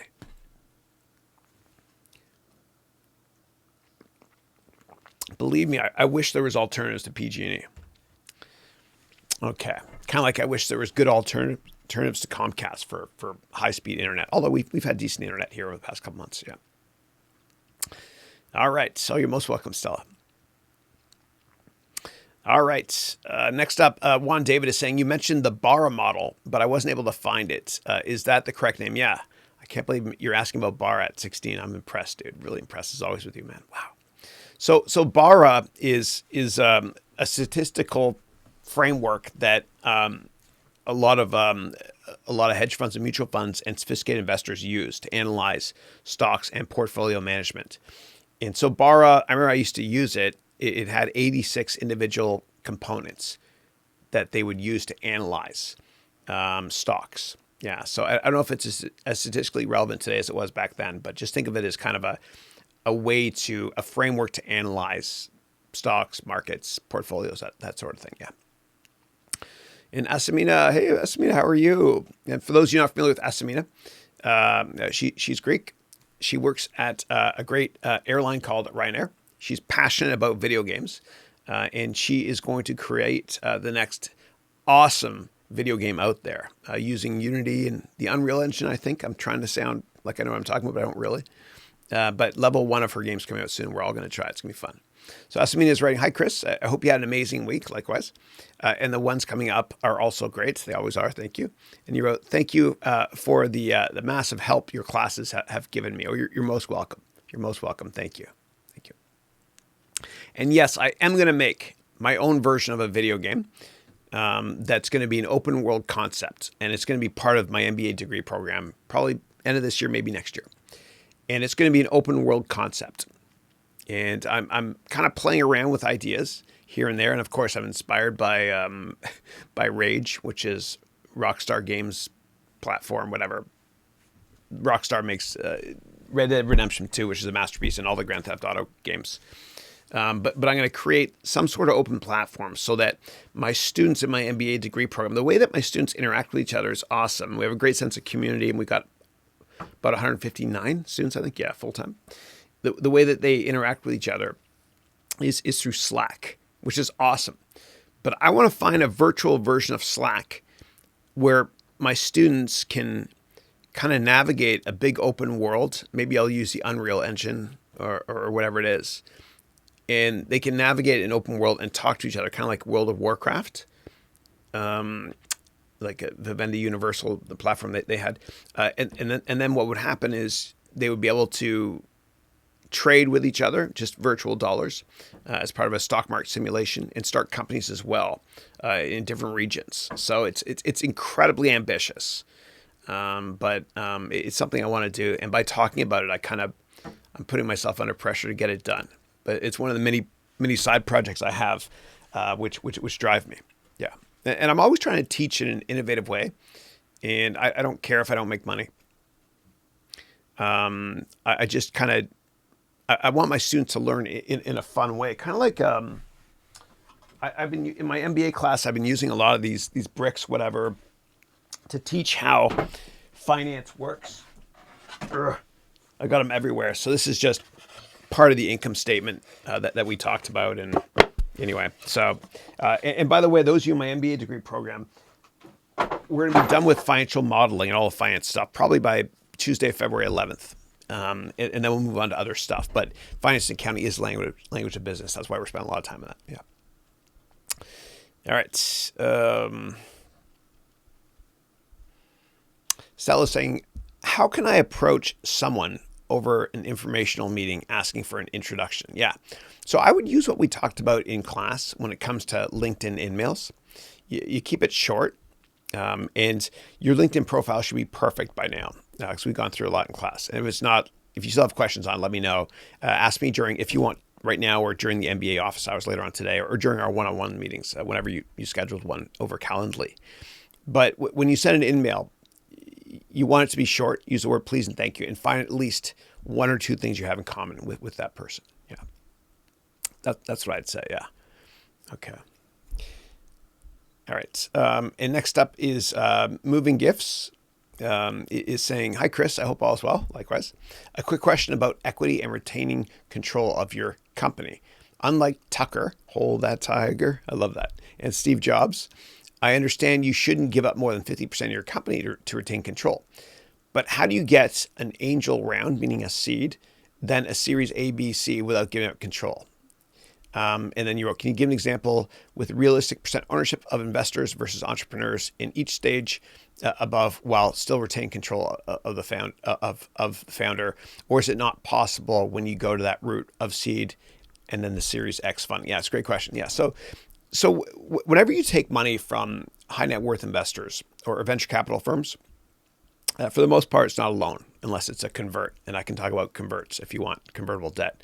It's debt that converts in equity. But you give up part of your company. And so early on, maybe you'll give up 10% of your company to a high net worth investor. So let's say that you think your company is worth $1 million and they give you $100,000. Then they own 10% and you own 90%. And that's the seed round. Then when you raise money from venture capital firms, they're going to give you money and they're going to own part of your company. And so maybe your ownership will go from 90% before the Series A, and then post the Series A, you'll own, say, 70%, which is a lot. And you'd love to not have to raise money ever again, but that's usually not what happens, because venture capital firms and the venture capital partner that sits on your board that led the A round wants you to grow quickly. And so they want you to have enough money to hire salespeople, R&D folks to build the product, perfect the product, et cetera. And so you might get to a point where you run out of money. And it usually happens a year or two, maybe a year and a half after the A round. And so you gotta get more money from another venture capital firm called the B round. And what happens is they're going to give you more money, but because they're giving you money, they get to own a little bit more of the company. And the previous venture capital firms are cool with it because the value of the company is much higher now. right? And the previous venture capitalists that invested, if they want, they can invest a little bit more money so they don't get diluted. But I'm assuming that the founder doesn't have much money, so the founder doesn't do that, doesn't put in more money themselves. Otherwise, why would they raise money in the first place? And so after the B round, let's say now you own 50%, and on your board you've got 3 people, for example, the seed round investor, the high net worth dude, the partner at the venture capital firm that championed your A round, and then the partner at the venture capital firm that is in venture capital B, firm B, that did the B round. So you got 3 people on your board now, and you. So that's 4 people on the board, and maybe you have your CTO or somebody else. There's 5 people on the board, and you always want to have an odd number of people on your board. Otherwise, you can get into gridlock. So if there's 10 people on your board, and that's an even number, and there is some sort of disagreement, you can have 5 versus 5, and then you're like, oh my God, how do you resolve that? Flip a quarter? No. That's why a lot of people like to have odd number of board members. But you're going to lose money. And if you want to go public, what happens is that's kind of like the C round, so to speak, or D round, whatever it is, because you've got in the IPO, you might be issuing new shares, and that will dilute you as well. And so if you look at the ownership of any CEO in any tech company, any company pretty much, almost all of them have way under 50% ownership, way under by the time they go public. And Zuckerberg tried to hang on for a little bit too long. He had a lot of power or whatever. Seems like he likes that. But almost every other CEO in the world have way under 50% ownership or founder by the time the company goes public.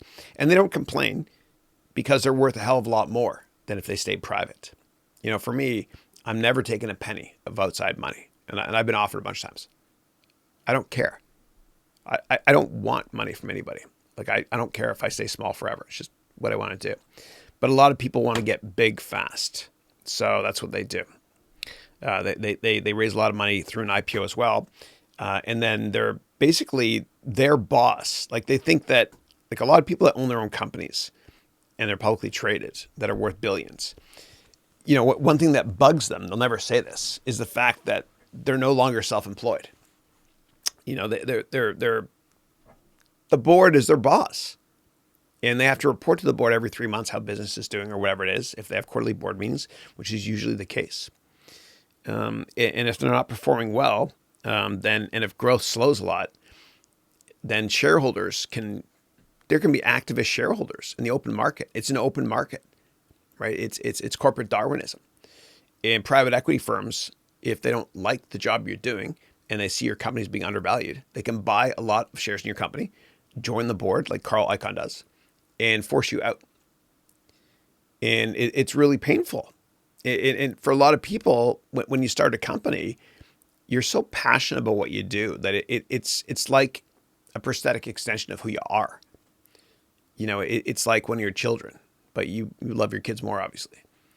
And entrepreneurs that lose their company or get booted by the board, it's like somebody ripped their child out of their arms. Not that bad, obviously, but it's painful. Like Steve Jobs, who had kind of a personal vendetta, you know, to remake Apple. You know, he tried to create companies that were better than Apple, like Next. Next didn't do that well, but I remember using their high-end computers when I was in undergrad, along with the indie computers from Silicon Graphics, SGI. But people don't realize is that when Steve Jobs came back to Apple, Apple bought Next. And so the core of iOS and the core of Apple's computers is based on Steve Jobs' company Next. It's such a brilliant name for a company. Next. What's next? And that's why Apple, like Windows or Macs, you don't get viruses, not nearly as much as you do on Windows. It's just a more robust operating system. Sorry, Linux fans. So, but what happens is you do give up ownership. Every time you raise money, you give up a lot of ownership in your company. And that's why you got to be really careful with, you know, not making a deal with the devil, so to speak. Like make sure that you trust all the board members and you like them all too on a personal level as well, because it's worse than divorce, dude. Like if you get divorced, yeah, a lawyer can kind of, I don't know, say you get this, it's over. Contract, signed, paperwork done. It's tragic, but it's over. With a board member, you're not allowed to get divorced ever, unless they sell their position or unless there's a way for them to not be on the board anymore, which is hard to do. So you got to be really careful about who you get to invest in your company. Make sure you do your research on them thoroughly. Make sure your gut tells you that you trust them and that you enjoy their company too. It's important. You're going to spend a lot of time with them, and just be careful. But it's really hard to raise money and give up equity in your firm and become a multi-billion-dollar company and own more than 50% of it. You'll all get to live. But if you do a great job and your company grows a lot, like at Oracle, the board is, for the most part, I think they've always loved Larry Ellison, to the extent that he's such a visionary that the board will let him create billions of dollars of stock options to give to his employees and to himself as well. So anyway, it is corporate Darwinism. And if you don't get a good return on investment for your shareholders, private equity firms will smell blood in the water, and they'll take you out, and they'll buy your company, they'll restructure, unless you have anti-poison pill provisions, kind of like David Duffield and Anil Busri put into Workday, ticker WDAY, because Oracle bought PeopleSoft, ticker was PSFT, in a hostile takeover. It's an open market. It's a free market. So yeah, you definitely do give up control if you sell equity in your company. But I believe in selling. Like, if you're going to, like, I'll never raise money, debt or equity for my firm. I don't care if I stay small forever. I don't care. I just want to help my employees, or my employees too, but mainly my students. My students are the customers, and the customer's always right. But if I wanted to get massive, then I'd have to raise money, and I would give up control of the company. So it depends what your priorities are in life. If you want to become a billionaire, then you're going to have to give up equity in your company. There's not many billionaires out there, hardly any, that do it, that are private companies, like the Mars family. They make M&Ms and the Mars bar and other stuff, other candies. They're private right now. They're massive. So is In-N-Out. It's a privately family-held company, although tragically most of the family members have passed away. But it's very hard to become a billionaire and just have a private company. It happens, but it usually doesn't. But you got to be comfortable with giving up control. Yeah.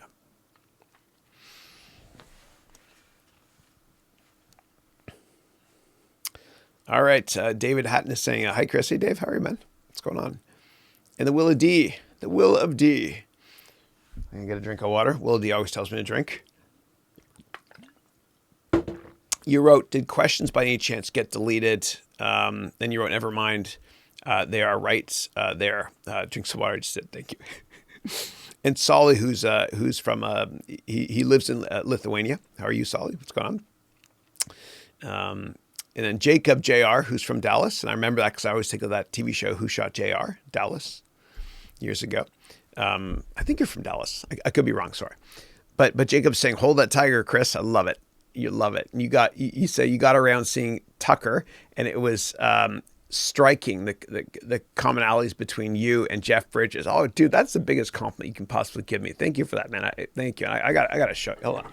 So I got a model Tucker here. Got my Lululemon pants on.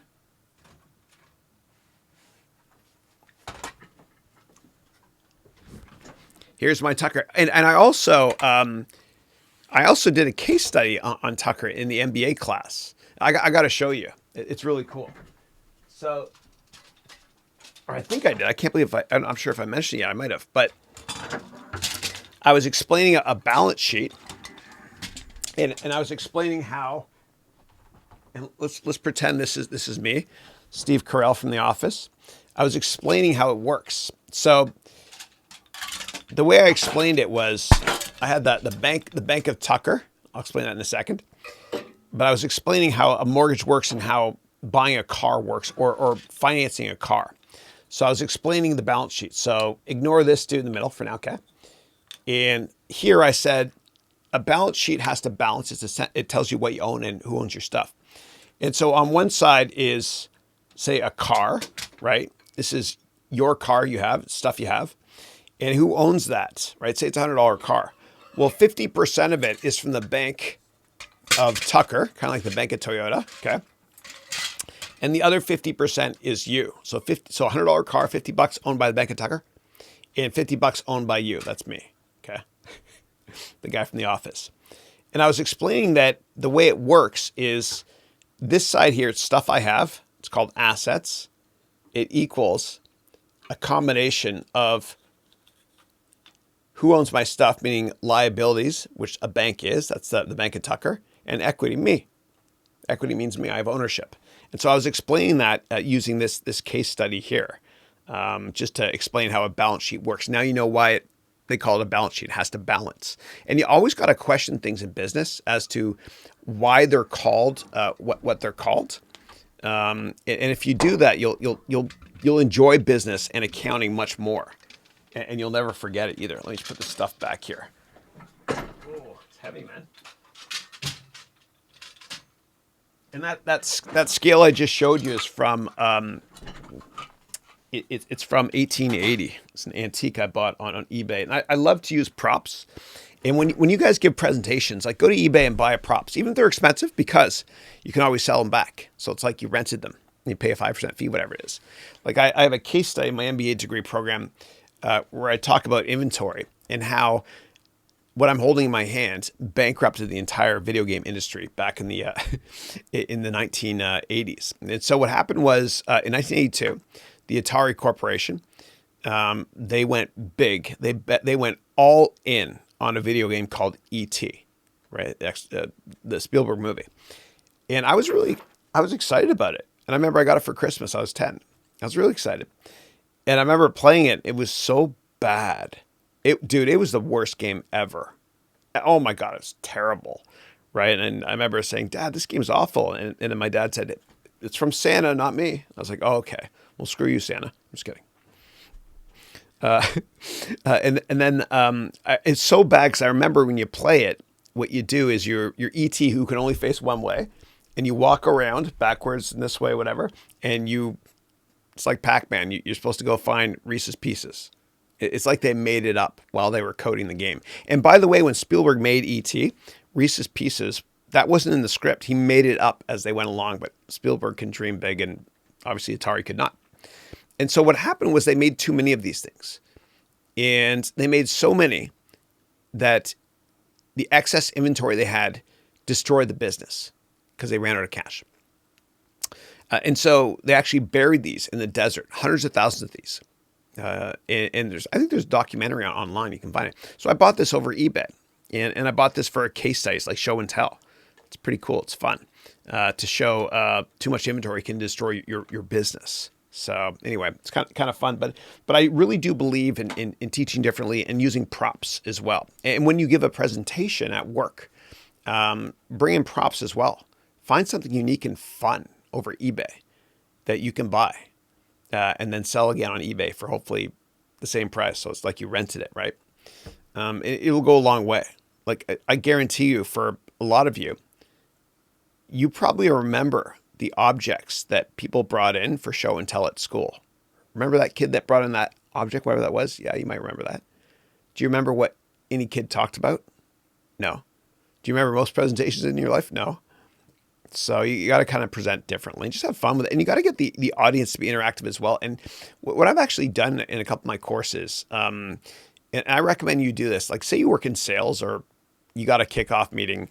What I did was I went to wilson.com and I had a ball made, right? A custom football made, right? So you can create your own. And here it is here. It's really cool. And I had a couple of these made.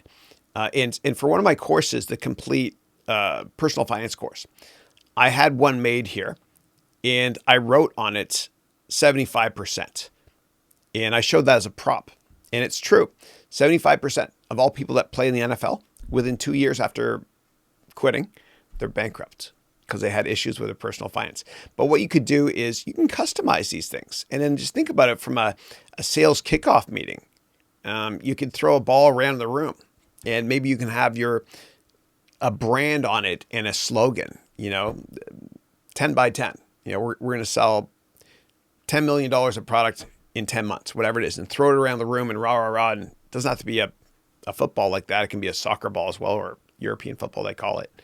But anyway, it's kind of cool. I think props work exceptionally well whenever you, kind of like these props here, whenever you present or when you teach. Yeah. It's so funny because teachers would tell us growing up, bring in a prop or bring in something for show and tell. And yet they never taught us with that stuff. Well, I don't get it. And my dad used to say, those who can't do, teach. And then people also say, those who can't teach, teach gym. And I suck at teaching and athletics, so you're screwed. So don't learn from me. That's actually from Woody Allen. Woody Allen said, those who can't do, teach. And those who can't teach, teach gym class. He's pretty witty. Okay. And then Kunal is saying, good. And Jacob, thank you so much for that compliment. That's huge, man. That you made my day about that Tucker compliment. I love it. I love it. Hold That Tiger. I love that movie. I got to see it again. I actually sat in a real Tucker. And for those of you not familiar with the story of Tucker, it was this dude in the 1930s and 40s that he was such an incredible innovator, Jeff Bridges. And the real story behind it is that he made military products, and he had a massive contract with the Netherlands. And then World War I broke out and the Netherlands couldn't afford it. And so he took a lot of the stuff he learned and he made a car, which is so awesome. Best car ever. He was kind of like the Elon Musk of his time. But the crooked big three, or one of the big three, was very crooked and kind of juiced the pockets of politicians. And there should have been a Senate hearing, basically protecting Tucker, but there wasn't. And so he lost it all. But he was very positive. Yeah, just an amazing guy though. And Jeff Bridges is awesome. That guy's awesome, man. All right. Yeah, Melody's saying, I love the new tee. Tell us about your shirt. Is this your new merch? No, thanks. A lot of people are asking about merch.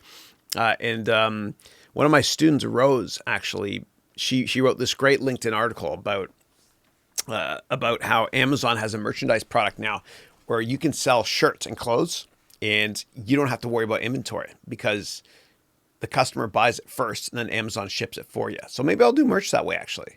I think I'll talk to Rose, actually, and I'll ask Rose about that. She's one of my MBA degree students.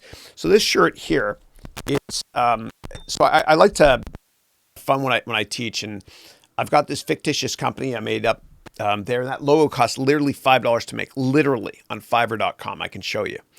But that was for my a couple of my courses, my complete business plan course, and then also the complete financial analyst course, Shark Virtual Reality, and Tony Shark, my fictitious character. And for another course of mine, the complete financial analyst course, I created a fictitious company. And you as a student, you're an analyst working for me in my investment bank, and you rotate amongst the different divisions in the investment bank, from sales to trading, investment banking, etc. And the name of the firm is MHS, which stands for Morgan Haroun Sachs. And I wrote here, a very long and not so rich history since 2017. So I'm just kind of having fun with it.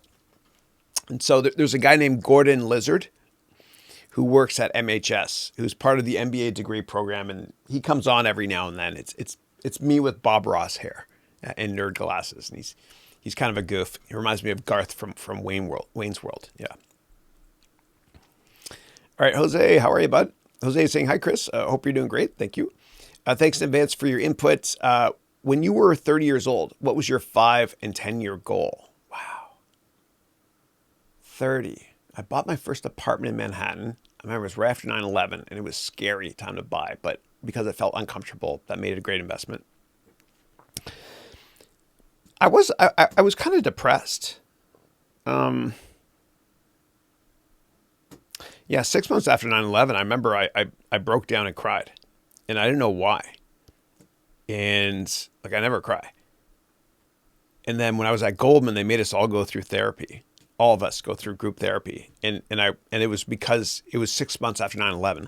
6 months after, and we saw it all, and I'm not going to go there, it was awful. But I worked on the top floor of the most southern building in Manhattan. And anyway, but what happened was, and they say if something tragic happens, very stressful, 6 months, if you don't grieve, 6 months later, you kind of break down. And that's where I was. I'm an open book, I know. That's where I was when I was 30. It was 2002. I wasn't happy. I wasn't happy. I thought maybe it was because of 9/11, and it was just kind of depressing, but it was more than that. It was kind of like I was chasing money, and I wasn't happy, because if you chase money, you lose your dreams and maybe your money too. And every Christmas bonus season, I remember I wasn't happy. No one was happy on Wall Street, because the cancer of Wall Street is comparing yourselves to those that make more. And the only time you should look in the bowl of your neighbor is to see if they have as much food as you, not to see if you have more. And I thought it's because I wasn't making enough money. I wasn't happy. And I was doing fine, whatever. We were fine, more than fine. And then a big hedge fund recruited me out here to the Bay Area, and I worked for a couple of hedge funds. And I still wasn't happy. Like, I was happiest the first day I got the job. And the reason I wanted the hedge fund job is because I wanted more money, more. And I wasn't happy. And I thought, my God, am I clinically depressed? And then, I started my own hedge fund, and I thought that would make things better if I can just not be someone else's bitch and just have my own company. It's true. And I wasn't happy. And so I morphed it into a venture capital firm. I invested in Facebook. I did fine, whatever, as a private company. A little bit happier doing venture capital. And then eventually, some student called from San Francisco State and said they want somebody to be on a panel from venture capital. And so I sat on that panel, and I felt alive. And I always loved helping people. And I remember whenever I would get my review from my manager at all companies, it would always be uncomfortable for them. They say, you're doing a great job, yada, yada, whatever. I always beat quota, whatever. And they would say, but can you spend a little bit less time helping other people?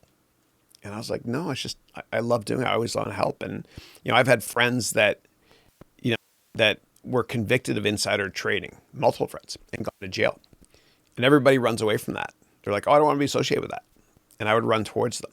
I go visit them in jail and, call their spouses and take care of them. And I started this dude that called me. His name was Vas, a Russian dude, I think second generation America, at San Francisco State. I met him, and then I met this guy named Herb Mayberger, who was a professor, my mentor, a great guy. And I started teaching during the evenings while I worked in venture capital during the days. And I felt alive. I felt, oh my God, it's like true love the first time you feel it. I loved it. And I was like, I don't care about anything else, about money or anything. I just want to teach. That's all I want to do. And I wish in hindsight, when I was 30, I would have realized that and started teaching earlier, even in my 20s, early 20s. It just made me happy. It made me happy. And so that's what I've been doing. And that's what I'll do for the rest of my life. I don't have a plan B. I'm teaching forever. It's fun. And I wish I could have gone back in time, Jose, and just told myself, Chris, just do what you love doing. Do what you love doing. And I remember it was 2008, the financial crisis. Maybe it was 2009. And I was really stressed out. And we just had Dylan, our third kid. He's awesome. And I told Christine, I'm just stressed from everything, the whole financial crisis, whatever. And we were fine, whatever. But it was stressful because I lived in a place called Burlingame, California. And our neighbors on the left and the right, they foreclosed on their house. It's crazy. Like, it was a really depressing time. And so I went down to Monterey.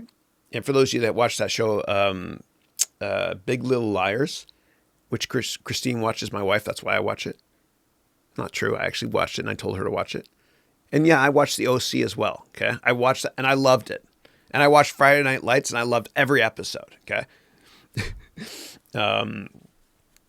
But I remember I drove down to Monterey, like an hour and a half drive, down to Big Sur, which is like the opening scene from Big Little Liars, when she's Reese Witherspoon's driving on the highway. And I went on a walk, and that whole day, and I walked and I found a wooden old Catholic church. It's not a religious thing, but I went in there and I sat down just to collect my thoughts. And like an hour or two later, a priest came up to me and he said, "Is everything okay, son?" And I said, "You're not my dad." No, I didn't say that. He said, "Is everything okay, son?" And I said, "Yeah, I'm just kind of stressed out. I want to make sure I make enough money so I can provide for my family." And And money wasn't an issue for me, but for some reason I wanted more. And he said to me, my son, he said, 50 years from now, your children, when they look back upon you, they're not going to remember how much money you had. They're going to remember how good of a father were you. And that kind of changed everything for me, and I kind of, I at that same time, I read this book by the Dalai Lama called The Art of Happiness. You guys got to read it. It's great. And the Dalai Lama said, the problem with Western society where I live now, the problem with Western society is that we sacrifice our health, our entire lives in order to make money. And then at the end of our lives, we sacrifice all of our money to maintain our health. And then we look back and we realized we never really lived to begin with. And that kind of changed things for me, So my goals when I was 30 were to be a billionaire. Those are my 5 and 10 year goals. And you know what, dude? Even if I was a billionaire, and I never want to be, I never will be. And if I ever did, by some fluke, it all goes to scholarships for students all over the world. But even if I achieved that goal, I wouldn't be happy. Like, I know a lot of billionaires, and I know a lot of billionaires' kids. They're not happier than us, dude. They're not happier. They're like, I don't know why. They're like, people only want to be friends with me because of money. And I'll never measure up to mom and dad. I'll never be as good as them. They're miserable, dude. Like, you don't know this, but they're all like in therapy. They're miserable. And a lot of billionaires, it's really interesting how in America, like, I love this country, I do, but it really is a land of extremes. Extreme poverty, extreme wealth. But a lot of times, like, it's so weird. Like, people that are extremely wealthy, like billionaires, they end up getting caught for something later in life. And maybe they'll go to jail for it or lose everything. Or like Bernie Ebbers, he was in jail, the WorldCom guy. I think they just released him early because he was really sick or whatever. Yeah, he served 10 years in prison. But what happens is a lot of these billionaires, they get caught later in life doing something. And, people's first gut reaction is, why would you do that? You already have all that money. The fact of the matter is, they were crooked their entire lives. They just never got caught. And for them, there's this unquenchable thirst for more, greed. I'm not saying all billionaires are greedy at all, or bad people. A lot are. And look, I'm a capitalist. I'm a libertarian. I'm an extreme capitalist. But I think the love of money is the most evil thing that you could love in your life, because it takes away from the love that you should have in your heart and compassion for others around you. Strangers, family, obviously, friends, your children. And a lot of billionaires, and very wealthy people, they're workaholics. And they don't see their kids at all. And there's a tragic statistic, which is by the time your child is 12 years old, you've already spent 90% of the time you'll ever spend with them. You can't get that time back. And for those of you like me that missed, daddy, kid day, breakfast day at work or at school, whatever it was, or some presentation the kids did, you remember you missed that day. Remember that? You might have missed that day. Do you remember why? Probably not. So I want to be that dad that's there for my kids. So I don't travel. I won't do like keynotes out of town very often. I get asked a bunch. I want to be that dad that's here every night for my kids, right? So anyway, and the reason why we chose for me to do the MBA degree program, I got a couple different time zones I teach, but the night ones I do on Monday and Tuesday from 4 to 7 for my students that are East Coast of, or in different time zones, whatever. The reason we chose that time 4 to 7 is because those are days when the kids have lots of homework, right? Certainly, initially I was thinking the weekends to teach the MBA degree program, and Christine, thank God, she balances me. She brings balance to the force. She said, no, she's right. So, all right. Next up is Ted Bell. Hey, Ted, how are you? Ted is saying, hey, Chris, I recently enjoyed hearing about your father's journey from Egypt to Canada last week. He sounds like a great guy. Yeah, he's like a father to me. He's great. No, he's awesome. Yeah, no, he he bribed an army official so that he would fail his eye physical in 1967, so he didn't have to go into that bullshit war against Israel. And that's how he got to Canada. He tried to get to America, but it was easier to get to Canada. Like if you were Vietnamese or Egyptian, those are the two biggest immigrant groups in 67 to Canada. And it's so funny because 95% of Canadians live within 100 miles of the U.S. border. Almost all big cities in Canada are close to the U.S. border for commercial reasons and because it's cold, eh? And my dad actually, I'll never forget this, in our house, that's how we say it in Canada. It's not house, Americans. It's house, okay? But in our house, I mean, my dad he'd never go outdoors in the winter. He'd go from the house to the garage, get in the car, drive to his offices, underground, that's it. No outdoors. And he's a snowbird, like lots of Canadians are from the East Coast, meaning they live in Florida, in Fort Lauderdale, during the winter months. They migrate like geese, Canadian geese. Yeah. But my dad actually, he started his own company also out of frustration. You know, he didn't like working for other people. And I learned more about business from him than anybody. And, you know, he had a company that was over 300 employees with 30 offices. He's a doctor. He was a radiologist, which means he fixes radios, ultrasound, mammography, nuclear medicine, a bunch of other stuff. My brother followed in his footsteps as well, and I'm proud of my brother. They're great. Yeah. But my dad gave me a lot of advice. Like that book of mine I wrote, 101 Crucial Lessons They Don't Teach you in Business School. They're quotes and things I learned from talking to Bill Gates, Warren Buffett, and my dad as well. You know, my dad had a bunch of great quotes. He said, never take a shortcut you've never taken before when you're in a hurry. You all know that's true. It's true. Remember that time you were late and you're like, oh, I got to cut corners. And you're even more late. Yeah. He also had other great advice. He said, and this is old school, but he said, if you ever write a letter and you're a little bit mean in the letter, negative, whatever it is, he's certainly not mean. If you're critical and you feel kind of emotional, whatever, don't mail that letter. Put it in your drawer, close the drawer. And when you wake up the next day, read the letter. And if you feel the same way, then send it. That's the same thing with email. Like, dude, save that email in your draft and don't send it. Wait until the next day or ask your spouse to read it for a sanity check, like the Senate, a sober second look. All right. Next up, Jose is saying, if you're not quite sure where you want to be in 5 or 10 years, how do you choose who to do an informational interview with? Great question. So if you're not sure what career you want, you got to shadow people. You got to do informational interview meetings with people in different industries. You know, it's like my son, Andrew. He's 15. He's just a kid. He's actually put on about 15 pounds of muscle with this thing I got in the garage. I got the weight set there. He's doing great. Takes after Christine. He's determined as hell. It's awesome. But I've never told Andrew what I want him to be. You know, so I'll never tell him how to live his life. That'd be very selfish of me to do so.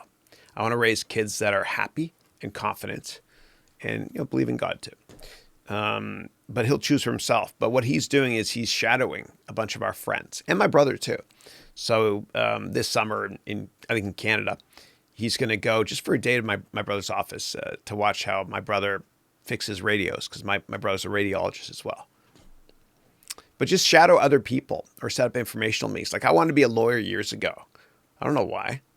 Maybe because I didn't impress other people. Maybe I was insecure. Yeah, I was.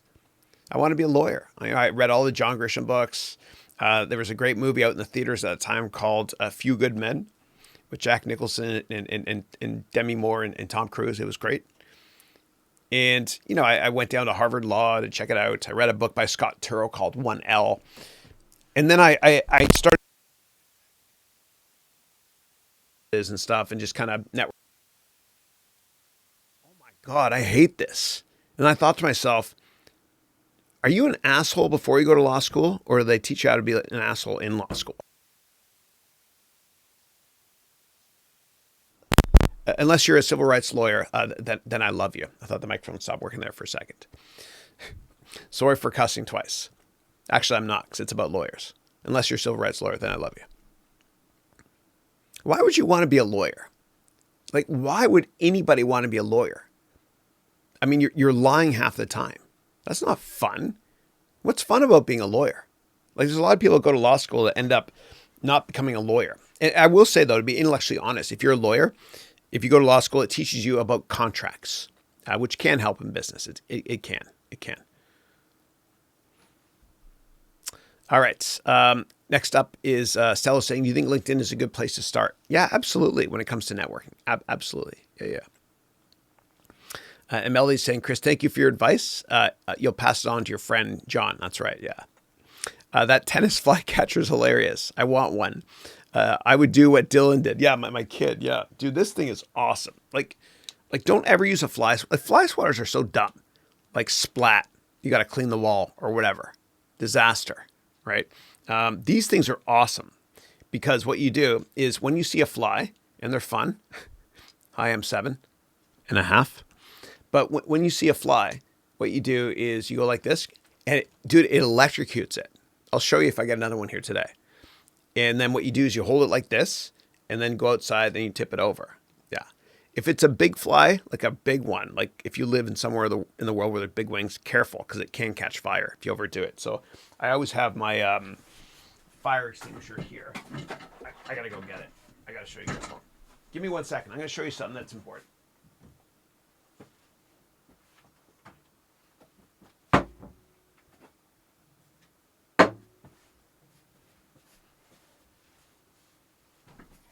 So with your, oh, look at that. The LUT I have on the camera, it's called Lookup Table. LUT is making it look pinkish. Interesting. Maybe that's why my face is pinkish. Okay. But these things here, of course we should have them, but they're deadly because kids don't know how to use them. This thing here, and the plastic pieces right here, it must have fallen. It's easy for kids to use. They go like this, because it's the Fortnite generation, right? They know what this is. They don't know what this is here. You know what I mean? Like, it's like, I did a fire drill just for fun with my kids. I said, what if there's a fire now? And they went like this. They had no idea. You go like this. And so I have these in all the kids' rooms, my kids, the bathrooms, the kitchen, and the attic as well. Actually, most rooms I have it. And they know exactly where it is and where to get it from. It's called Fire Gone, Stop Fires Fast. Because, this is the Fortnite generation. Like, kids are brought up with this, and whenever they see somebody with a weapon, they jump, because in Fortnite, that's how you don't die for you Fortnite players out there. Jump up.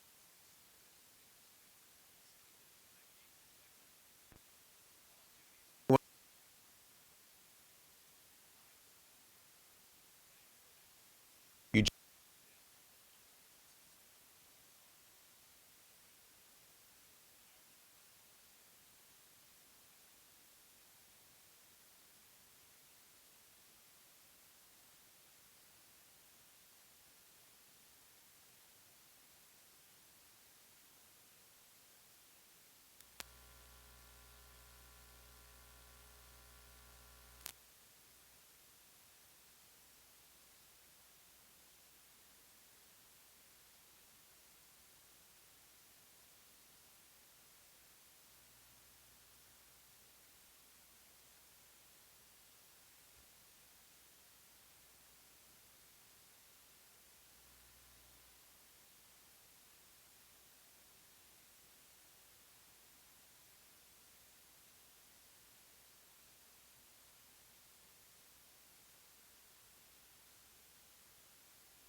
Hello? Hello? Oh my God, thank God. Whew. How the hell can this fall out? It's got a little clicker thing here. Sorry about that, guys. All right, so sound gone. So I will very quickly explain what I was explaining. Put this in all kids' rooms. Don't buy these things, or at least don't let the kids use them, because the kids think this is the Fortnite generation. They don't know what this means. When they see somebody with a weapon, they jump up and down, like in Fortnite, which is idiotic. Good, bad. Get these in all your kids' rooms. Okay, so sound is back, right? So what did I miss? I guess, well, You don't know what I missed because you can't, unless you can read lips, whatever. So anyway, that's what I was saying. Thank you. We got it back. Thank you. Sorry, guys. I was a mime for a while. Yeah. Thank you, Asamina. The red flag. Good. That's right. All right. Hold on one second, guys. All right. I will go back.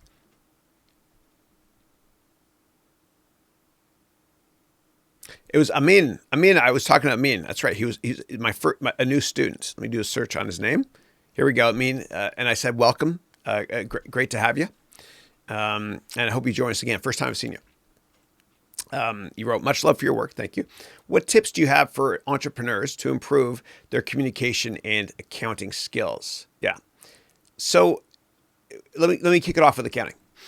So when it comes to accounting, I got a D in accounting the first time I took it. And I got a D because I was memorizing accounting in university. And as y'all know, if you're in high school, you can memorize stuff and do exceptionally well. But in university, you can't. You have to understand stuff. Otherwise, you won't prosper. And so I took it again. And the way to learn accounting is to understand why things are the way they are and manipulate the formulas so you don't forget them. So what you can do, is this. Visualize everything and really understand it. And use props if you want to as well. So understand, why is it called assets equals liabilities plus equity? Why is it called that? Well, an asset is stuff you have. Like, why is it called a balance sheet? An asset is stuff you have, and it's always equal to who owns my stuff. And so everything is owned by a bank or a person, okay, or some big company, whatever, or government. Understand that relationship. So this car is $100. The bank owns 50% of it because you got a loan for $50 from the Bank of Tucker. And then you, that's me, I own the other $50. So it balances. That's why it's called a balance sheet. And so that's just how you got to think of things. You got to visualize everything, and you got to question, why are things called what they are? And this doesn't balance because that Tucker car weighs a lot. It's heavy, actually. So when you think of things like the income statement, you have to understand the relationship between the income statement and the balance sheet and the cash flow statement. And I've got a ton of these boxes everywhere for all financial statements. I've got 5 of them up there, 5 boxes for current liabilities, long-term liabilities, current assets, long-term assets, and equity. And I have cash flow ones as well. You got to understand what each one of these terms means and really, really focus on it that way. And when it comes to formulas, I don't want you to memorize them either. I want you to thoroughly understand them. So I've got up here a bunch of formulas. Let me get a couple, because this is going to help you a lot. Okay.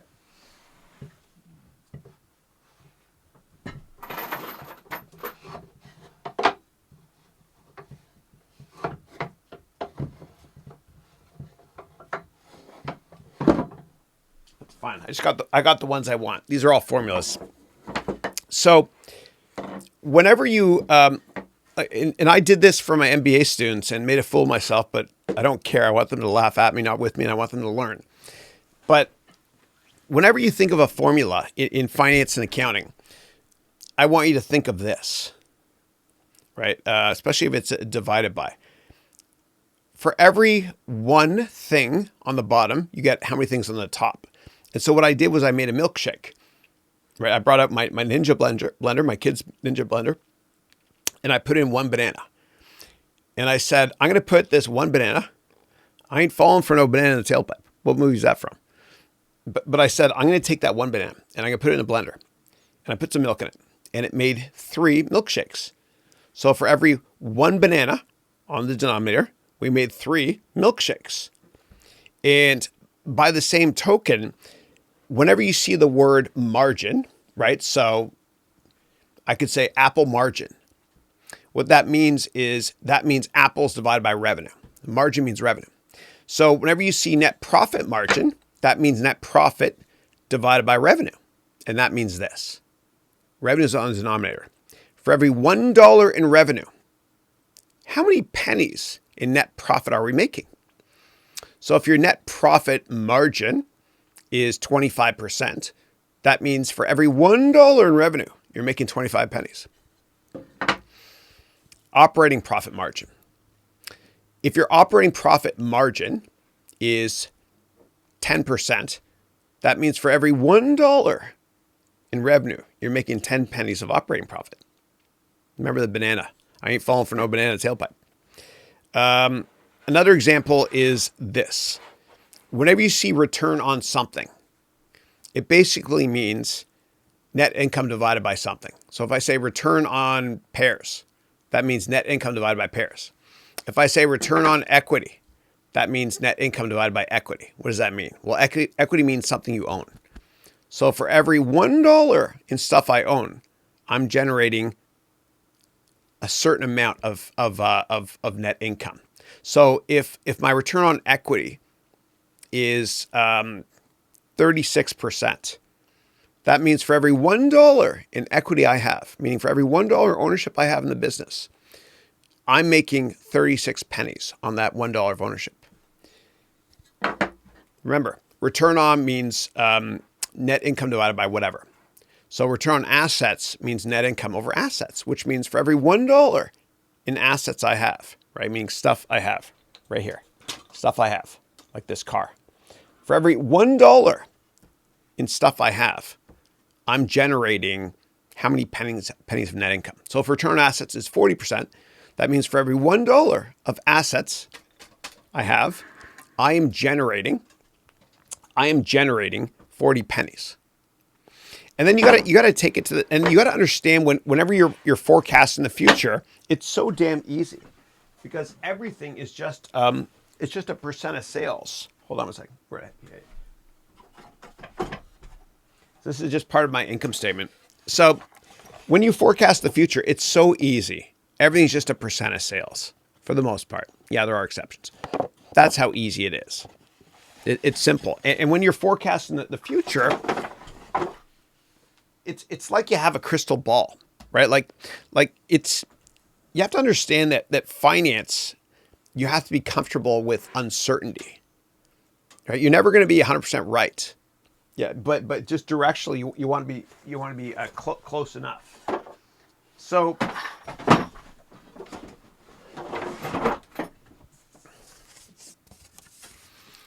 if you work in accounting, you're backwards looking. Okay, accounting is a science. You got to be precise and right all the time. If you work in finance, it's more of an art, right? And Excel, Microsoft Excel is my palette, and it's fun to use.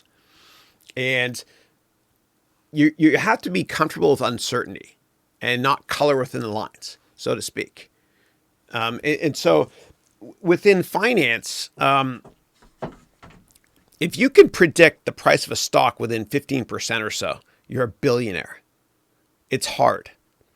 It's so hard to predict the future that even companies, when they tell you in their earnings press release, they say they give you a range of where they think they might be next quarter or next year, revenue-wise. We might make between 10 and 20 bucks. They don't know.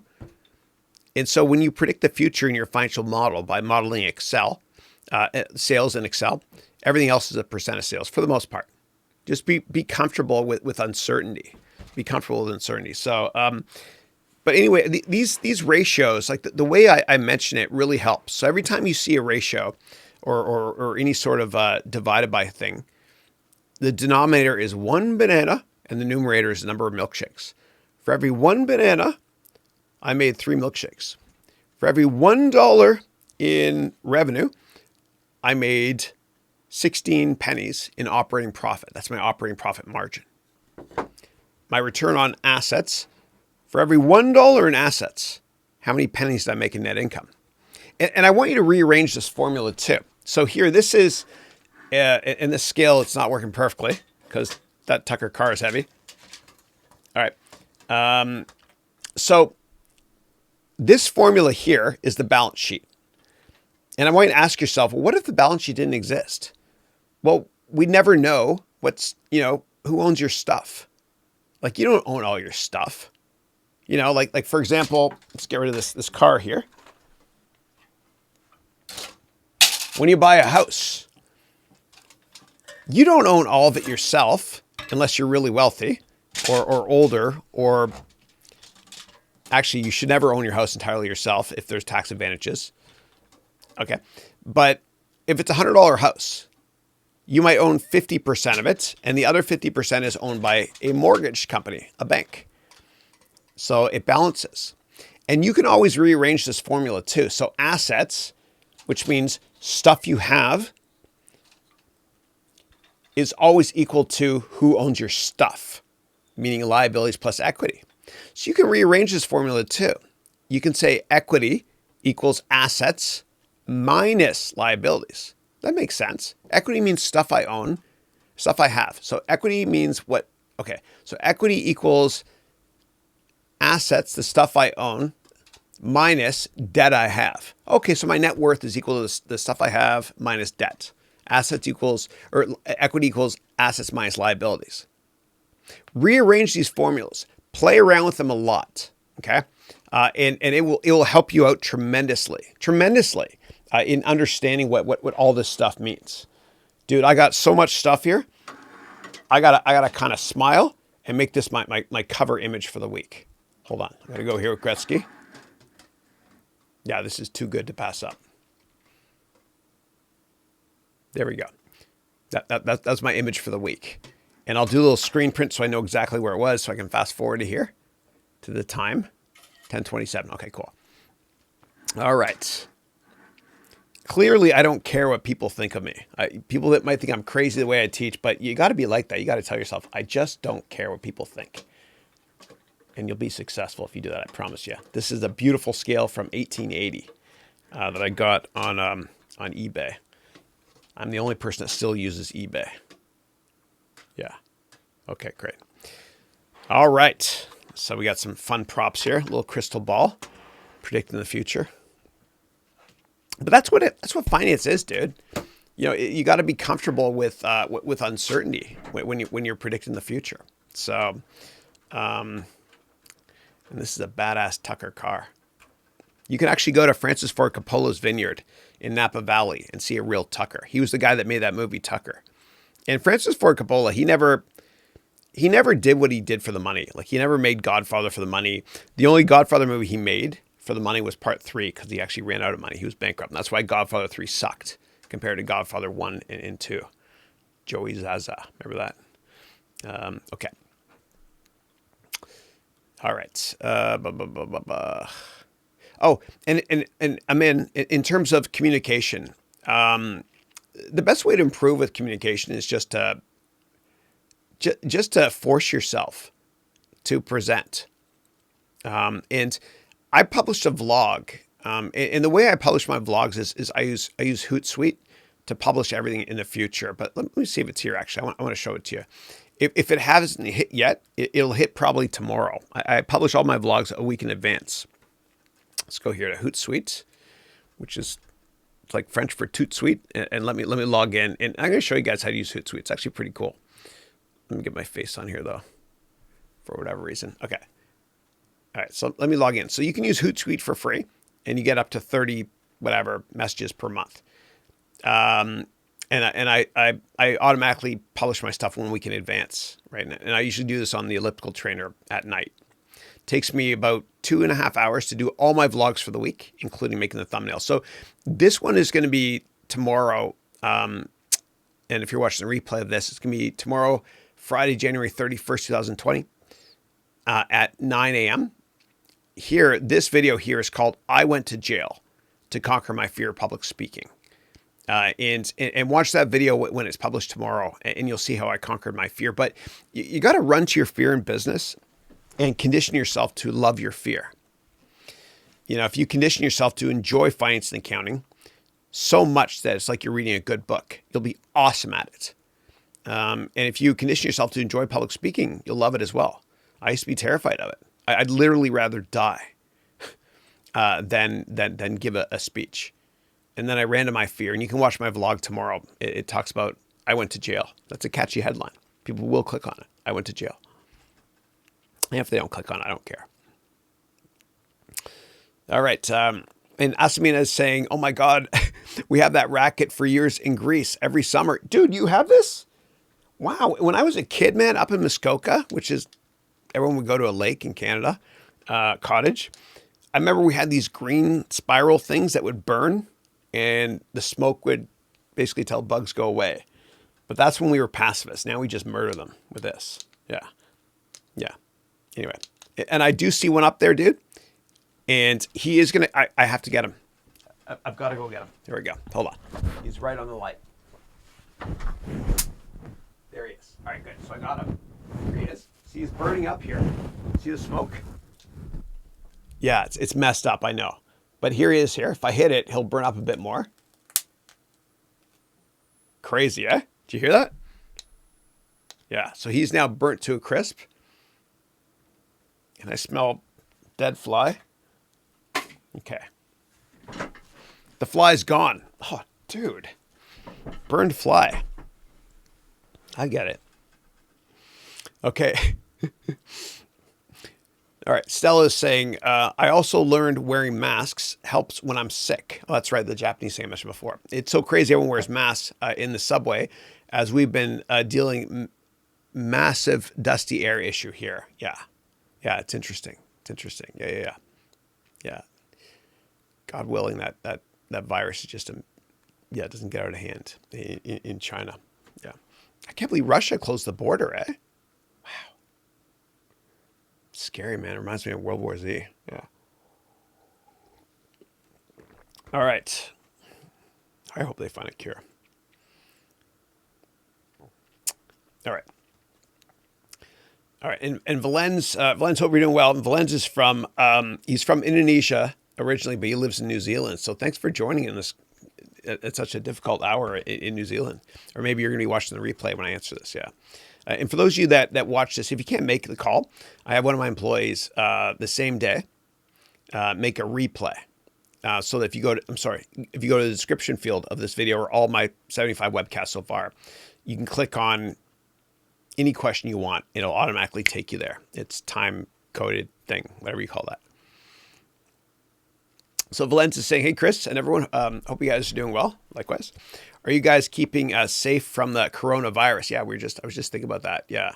So it's crazy, eh, dude? Like I remember SARS back in 2003. I worked at Goldman then. And I remember the head of research at Goldman Sachs called me, equity research. And he did it this way instead of this way. And he said, I don't want any of my analysts to go up to Toronto for a little while. And that was because there were cases in Toronto then. And it was an issue. And I remember reading the 10 Qs for companies, Q2 that year, and a lot of them mentioned SARS as a risk. Yeah. Yeah.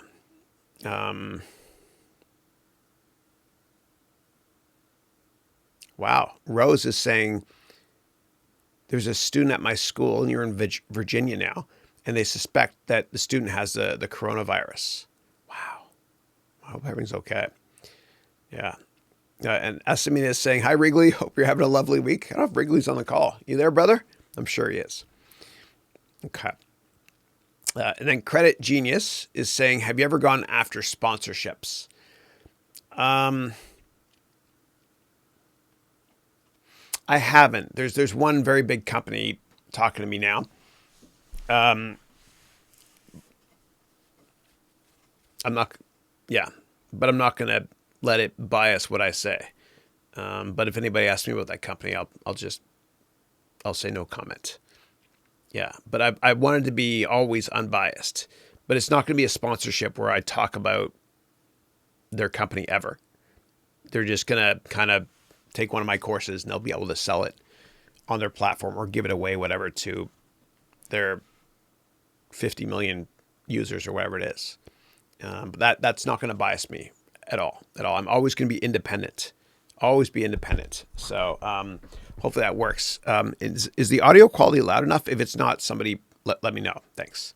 And let me just double check here, and I'll let you guys know what I'm looking at here.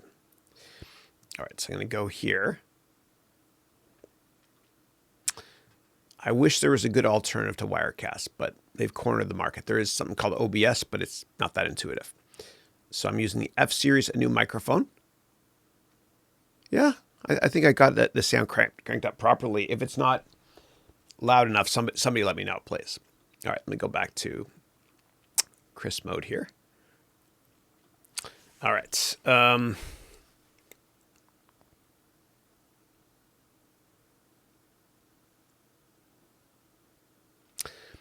All right, next up is Patrick who's saying, thanks, Chris. I'm going to cancel my Wall Street Journal subscription now. Yeah. Oh, dude, I couldn't get WSJ.com to work that way. I got FT.com to work that way. And Ravi Kumar is saying, can you please share information related to patent filing? Yeah. The best advice I can give you is go to LegalZoom.com. Okay. If it's a patent in the United States, and they have international lawyers I've dealt with as well. I don't really have much experience in patents because I never have to patent the way I do something. But I've done a lot of trademarks, meaning brand names that are mine in every country, and copyrights as well. And copyright is for code, or it's for music, or it's for books, and also for my online courses. What I do is I copy all my files into a low resolution 144 res version onto a USB stick, and I send it into the U.S. government copyright office. You can go to copyright.gov. And I used to pay a company to do it, LegalZoom, but I do a lot of it myself now. Not all of it, but a lot myself. Yeah. Yeah. So check out LegalZoom when it comes to patents. And I'm not a patent attorney, but I do know that the patent offices are so backed up in America and a little bit behind the times. Like they finally opened a patent office a couple of years ago here in Silicon Valley. Crazy. They didn't have an office here forever, but the courts are so backed up. So when you file a patent, quite often you'll see on television patent pending, and that's kind of good enough because usually that means within a year you'll get your patent. Yeah, but talk to a real lawyer. I'm not a lawyer or a real lawyer. All right. Next up, Ro. Hey, Ro is saying, hey, Chris, in one of your videos, you said that you were very tense during the financial crisis, but you said that you made money during the crisis through long, short portfolio at your hedge fund. Yeah, I had some good months. I remember October of that year, the market was down like 20% or something. I remember I made like 3.5% or 4%. And I remember we were high-fiving in the office, but it felt so uncomfortable and wrong. Like it was so bad. I would come into work. It's disgusting, actually, and I'm embarrassed to say this, but I'd come into work and I would hope that banks would fail because I would short them. That's not a way to live. It's wrong. It's wrong. Yeah. All right, Rohit is saying, what TV or movies are you watching these days, Chris? Yeah, I'm watching this TV show on HBO now called The Outsiders. I think it's called The Outsiders. I want to show you. It's actually really, really good. The acting is superb. It's like Silence of the Lambs, kind of, I think, but not that egregious. HBO series, Outsiders, I think. Yeah, The Outsider. Here it is. Here, yeah, and it's got Stephen King wrote it. It's getting good reviews. Yeah, and this is the dude that was in Rogue One. He's a good actor, and this here is God, he was in The Ozarks, which is another show I absolutely love. Jason Bateman. Yeah, he's in it as well. And Jason Bateman, it's interesting because he and his sister, Justine Bateman, used to be on that show Family Ties with Alex P. Keaton, who's my favorite Canadian Republican from the 80s. But Jason Bateman, he was in Teen Wolf 2. He was in a bunch of movies in the 80s. He was a star when he was a teenager. And then we never saw him in the 90s. And the reason is, and he's publicly disclosed this, is because he was so burnt out working so hard in the 80s that he spent the 90s in alcohol and drug rehab. And he's had, a second birth or reawakening, so to speak, this century. He's done exceptionally well with Arrested Development, Game Night, Tag, and a bunch of other funny movies. And The Ozarks, which is a great show I absolutely love. On Netflix. There's 2 seasons, and season 3 is coming out soon. But he's also in The Outsiders, well, that show I just showed you. Aside from that, I love The Crown. Oh my God, it's fascinating. And the music is stunning as well. It's Hans Zimmer made the theme for it, which I love. Hans Zimmer. Anybody from Germany on the call today, thank you for Hans Zimmer, okay? So The Crown is great. I watched that. I'm finished it though. I binge watched it. It was great. It was great. Aside from that, what else do I watch? Oh, Curb Your Enthusiasm. Oi, that's the new logo for it. Oi, OY. Yeah. Larry David is, dude, he's hysterical. And so for those of you not familiar with Larry David, he's the guy that partnered with Jerry Seinfeld to write Seinfeld. And all the Seinfelds that couldn't be released or put on TV because they were rated R, so to speak, Larry kind of kept those scripts and made his own show, which has 10 or 11 seasons now, called Curb Your Enthusiasm. And when you first start watching, you're like, oh my God, I hate this guy. Like, why is this show popular? I don't get it. And after a while, he grows on you. It is hysterical. It's funny. So I watch Curb all the time, Curb Your Enthusiasm, which I love. I'll watch Billions when it comes on again.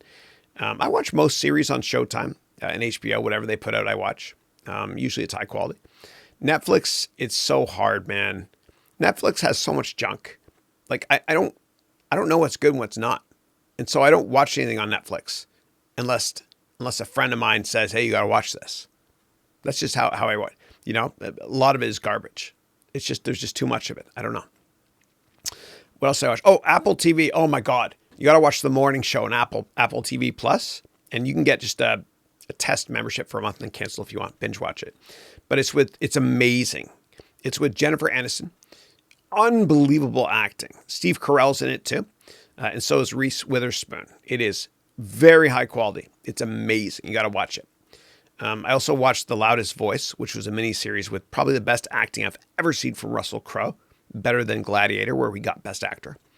It's about Fox News, and it's uncomfortable though. Yeah, but I watched that. Yeah, cool. Thanks for asking. All right, cool. We got 18 minutes left, and then I got to jump for my MBA students call and MBA student one-on-ones. Okay. And so look, I might not be able to answer all these questions. I'm so sorry, guys, but just copy and paste them into next week. Or if you're my MBA students, ask me during the MBA call later today. And Eric, speaking of MBA students, saying, hi, Chris, good morning. Good morning to you too. I'm attending this early as we have a cheese fondue later tonight in Switzerland. And you wrote, you do have a question. I love fondue. Fondue is awesome. I used to go to a restaurant in Montreal when I went to McGill called Fondamental. And I go with my kids sometimes here too. We'll make fondue at home, and chocolate fondue is fun with the fruits dipping in the chocolate. It's awesome.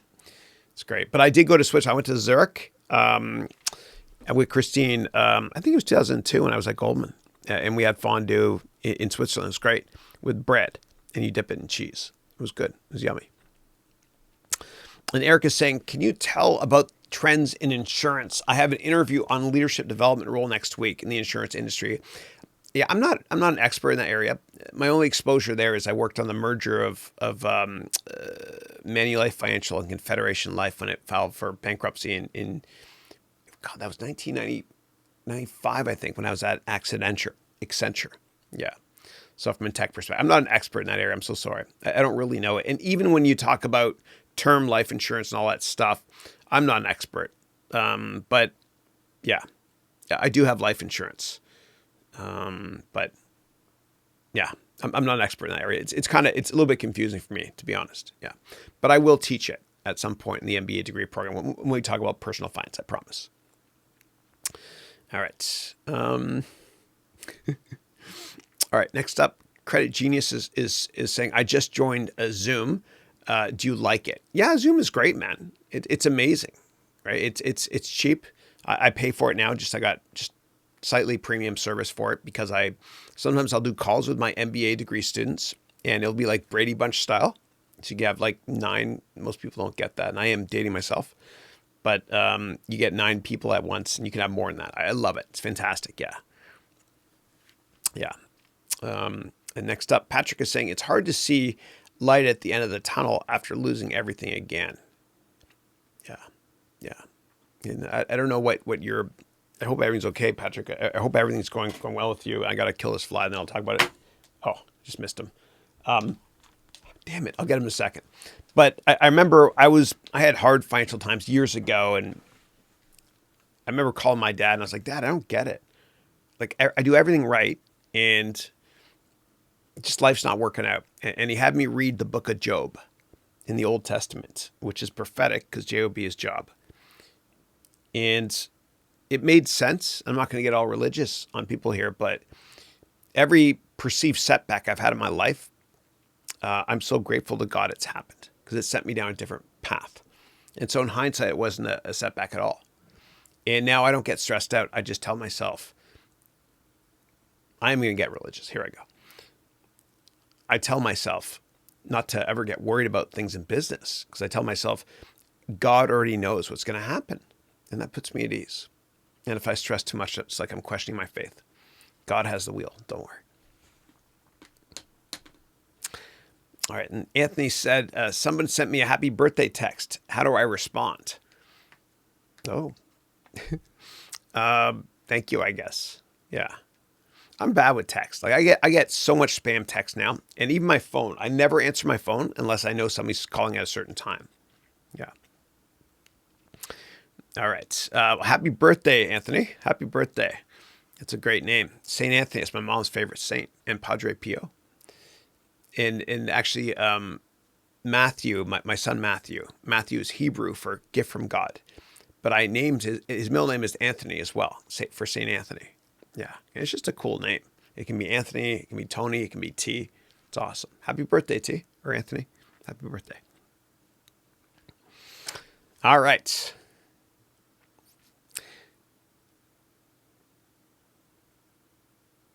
Yeah, no, thanks, Patrick. I agree. This is definitely the future of education, but let me just destroy the future of this fly.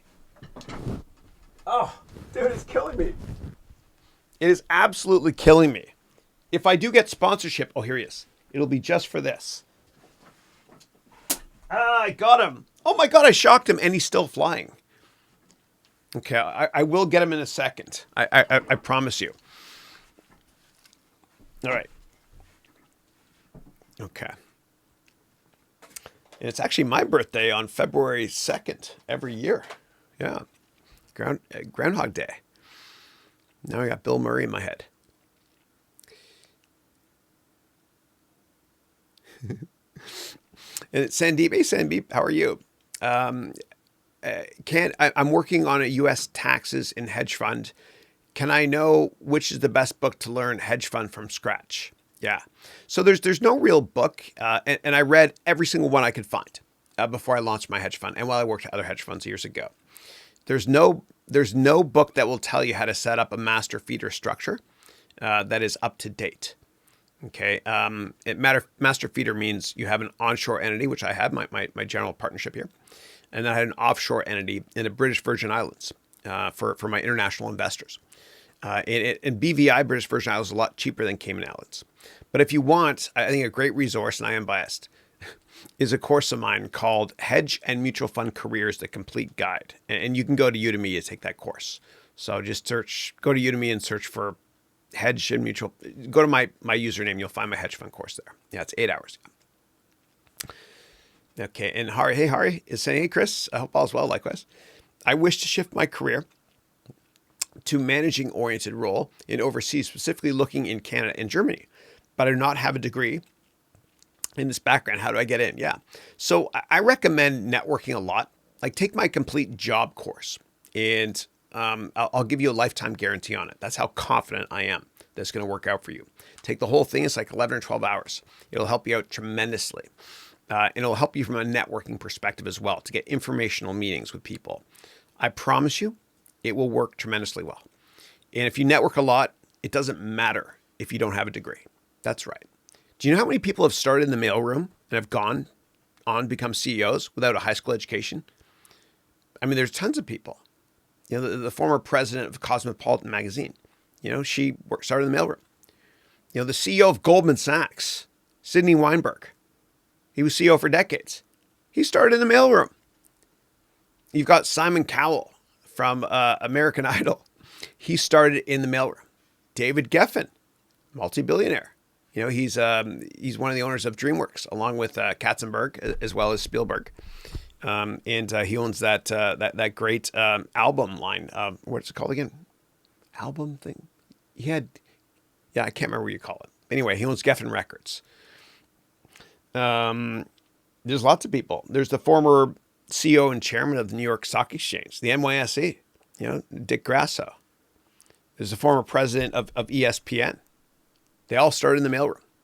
Why did they go from the mailroom to the corner office? Because if you work in the mailroom, you learn how to network. Yeah.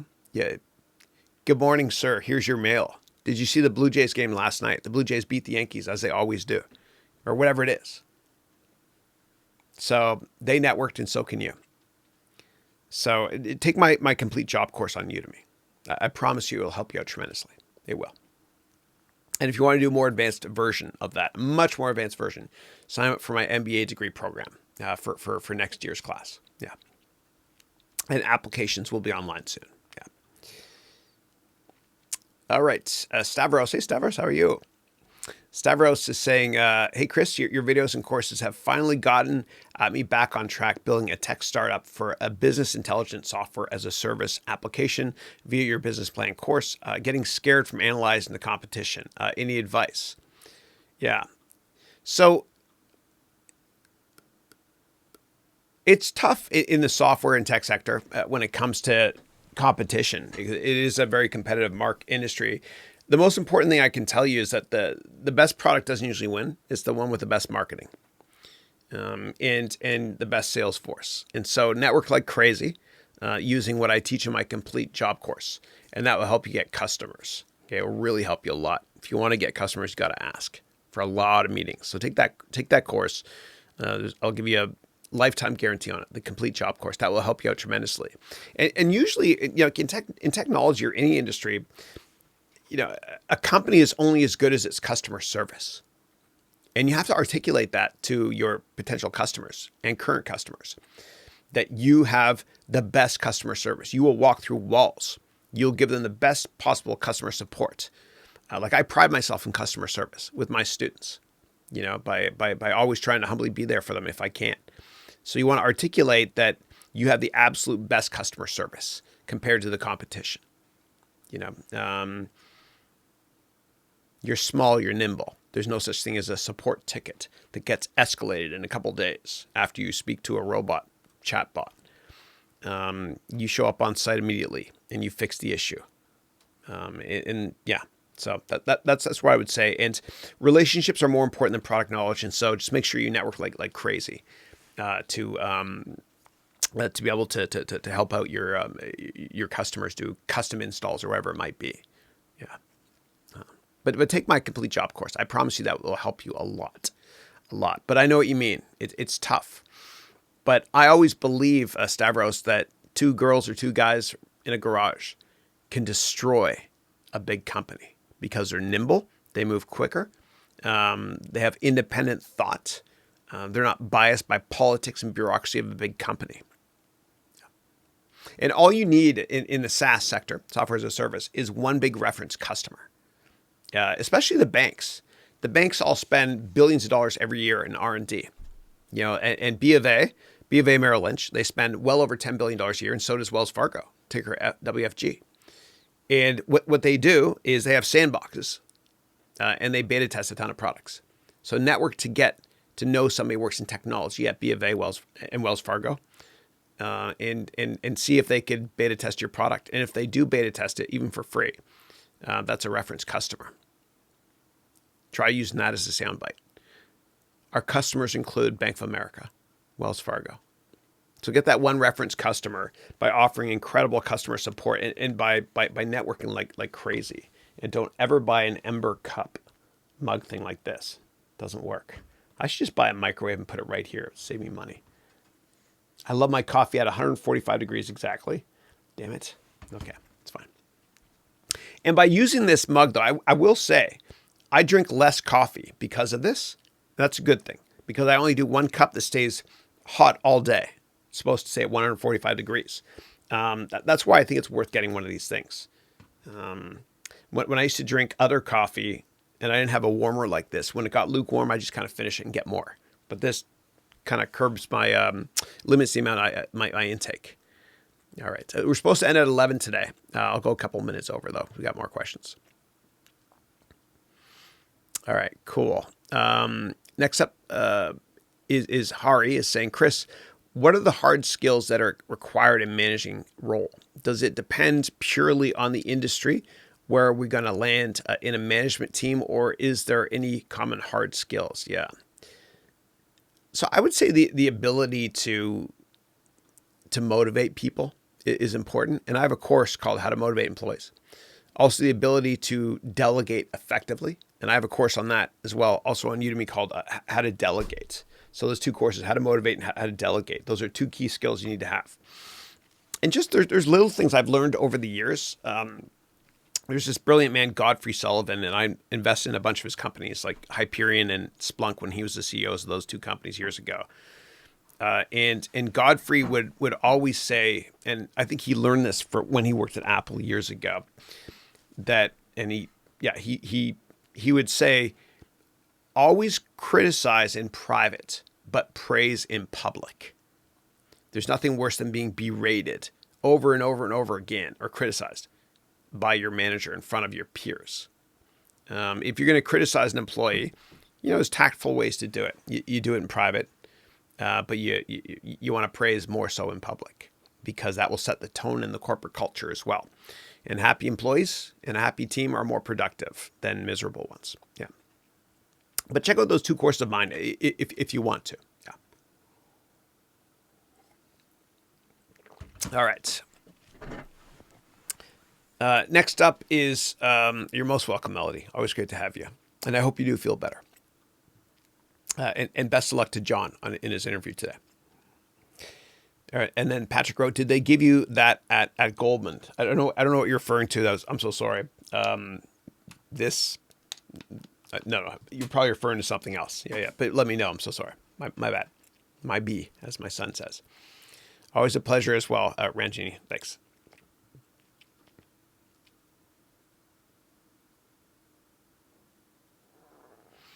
Yeah, and then follow up from the Willadine Morocco is saying, should I go with them and do mine as well, or just try to build my own? Well, you got to let me know, what are they offering you, right? What's proprietary about their business model that you don't have? What do they bring to the table to offer you? And if it's not much, if they have their own technology stack, I'd say screw it. Just use Teachables. It's cheap. And Estimate is saying, bring the Funko Pop out, please. Yeah, okay, sure. I think this is the one here. This is Ira Stark. Everybody should have an Ira Stark Funko Pop because she's so badass. She's the best, man. She's one of the coolest characters ever. And for those of you that haven't finished Game of Thrones, earmuffs now. Spoiler alert. But that one scene where she used that knife to kill the bad dude at the end, when she jumped in the air, oh my God, it was unbelievable. I get shivers just thinking about it. But she's awesome. She's the best. This is Pam. Pam from The Office. I'll put Pam over here. Okay. All right. And Ranjini is saying, any resources you personally used for starting a business or evaluating a business versus working at a company? There's really no... the only resource that I can think of is, and I'm biased obviously, is my course, the Complete Business Plan course. It's 9 hours, and I provide you with 75 templates for your business plan and 25 templates for your presentation, which I help you create from scratch in that course. I don't think there's anything like that out there. Now, obviously, I'm being a bit biased here, but when I teach, I teach from real experience. I don't teach based on theory. So I recommend checking out my course on Udemy called the Complete Business Plan course. And as with all my courses, there's a 30-day money-back guarantee. And in my MBA degree program, we're going to do a version of that on steroids in the second half of this year, meaning semesters 3 and 4 later this year. Everyone's going to create a business plan as part of my venture capital bootcamp within my MBA degree program. All 158 or 159 students, however many I have. Yeah. All right. And CPA is saying hello. Hello back at you. And you're saying you see a black screen. Is that everybody or just you? Yeah. Where's the moderator? Yeah. I'm the moderator. It's just me. I pride myself in doing all this myself. All right. So this is all you see is me. I run these shows myself. I got pedals and stuff. Yeah. All right. Next up, Ranjini is saying, I'm a video journalist who wants to start a content strategy creation company for business storytelling. Oh, that's right. I remember you sent me a bunch of messages over LinkedIn. Yeah, the best way to reach me is not over LinkedIn. I'll always just ask questions here. Yeah, thanks. And most people that reach out to me on LinkedIn, I never see the questions they ask. And don't get offended, anybody, if I don't answer. That's my alarm going off. I got to wrap up the call in a minute. Don't get offended, please. It's just I don't have the time to look at every message. I get a lot. Yeah, I try my best though. All right. Okay.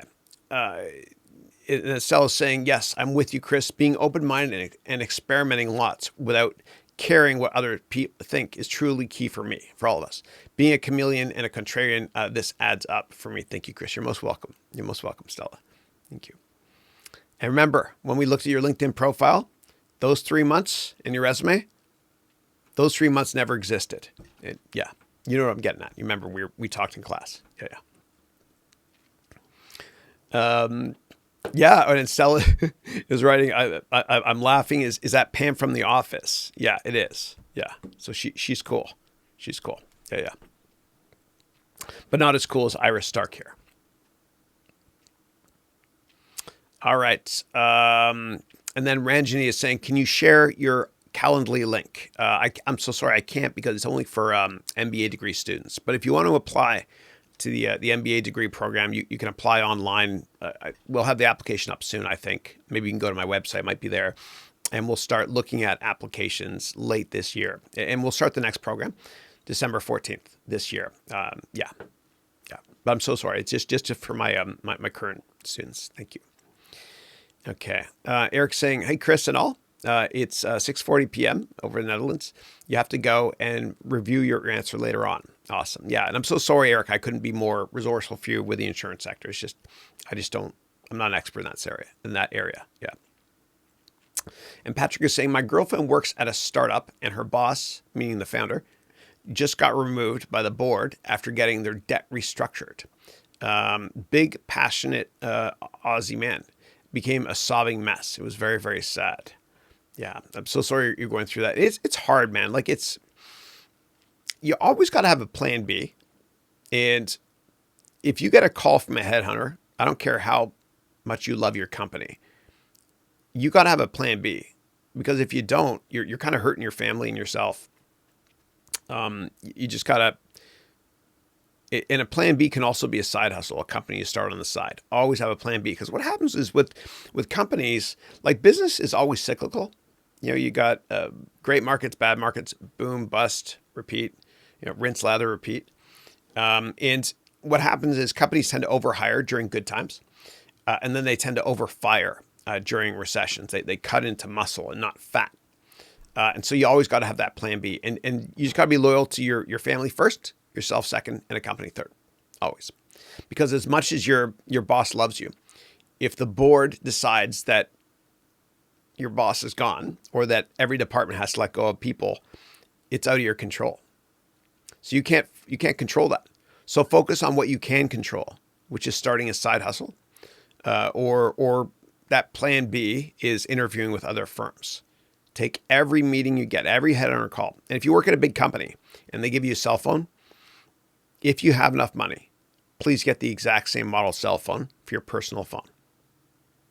Because any company can look at your cell phone and your emails and find a reason to fire you. Anybody can. Anybody can. So DTA, don't trust anybody. And only the paranoid survive, as the late, great Andy Grove, one of the co-founders of Intel, said. Yeah. And then Bahai is saying, every time I see your name, I have fond memories of visiting Haifa in northern Israel and the Baha'i Gardens, where Christine, my wife, she's her dad's Palestinian. We spent a summer up there. Had fond memories. And Bahai is saying, hey, Chris, how are you doing today? And how is your goal of starting a Twitch channel? Thank you. I'm doing great, thanks. And Twitch is important. So for those of you not familiar with Twitch, it's like YouTube, but for streaming video games. And Amazon bought the company for next to nothing. They paid only $400 million for that asset. And if you ask anybody who's really young, like the younger generation, all they do is they don't watch TV, they watch YouTube.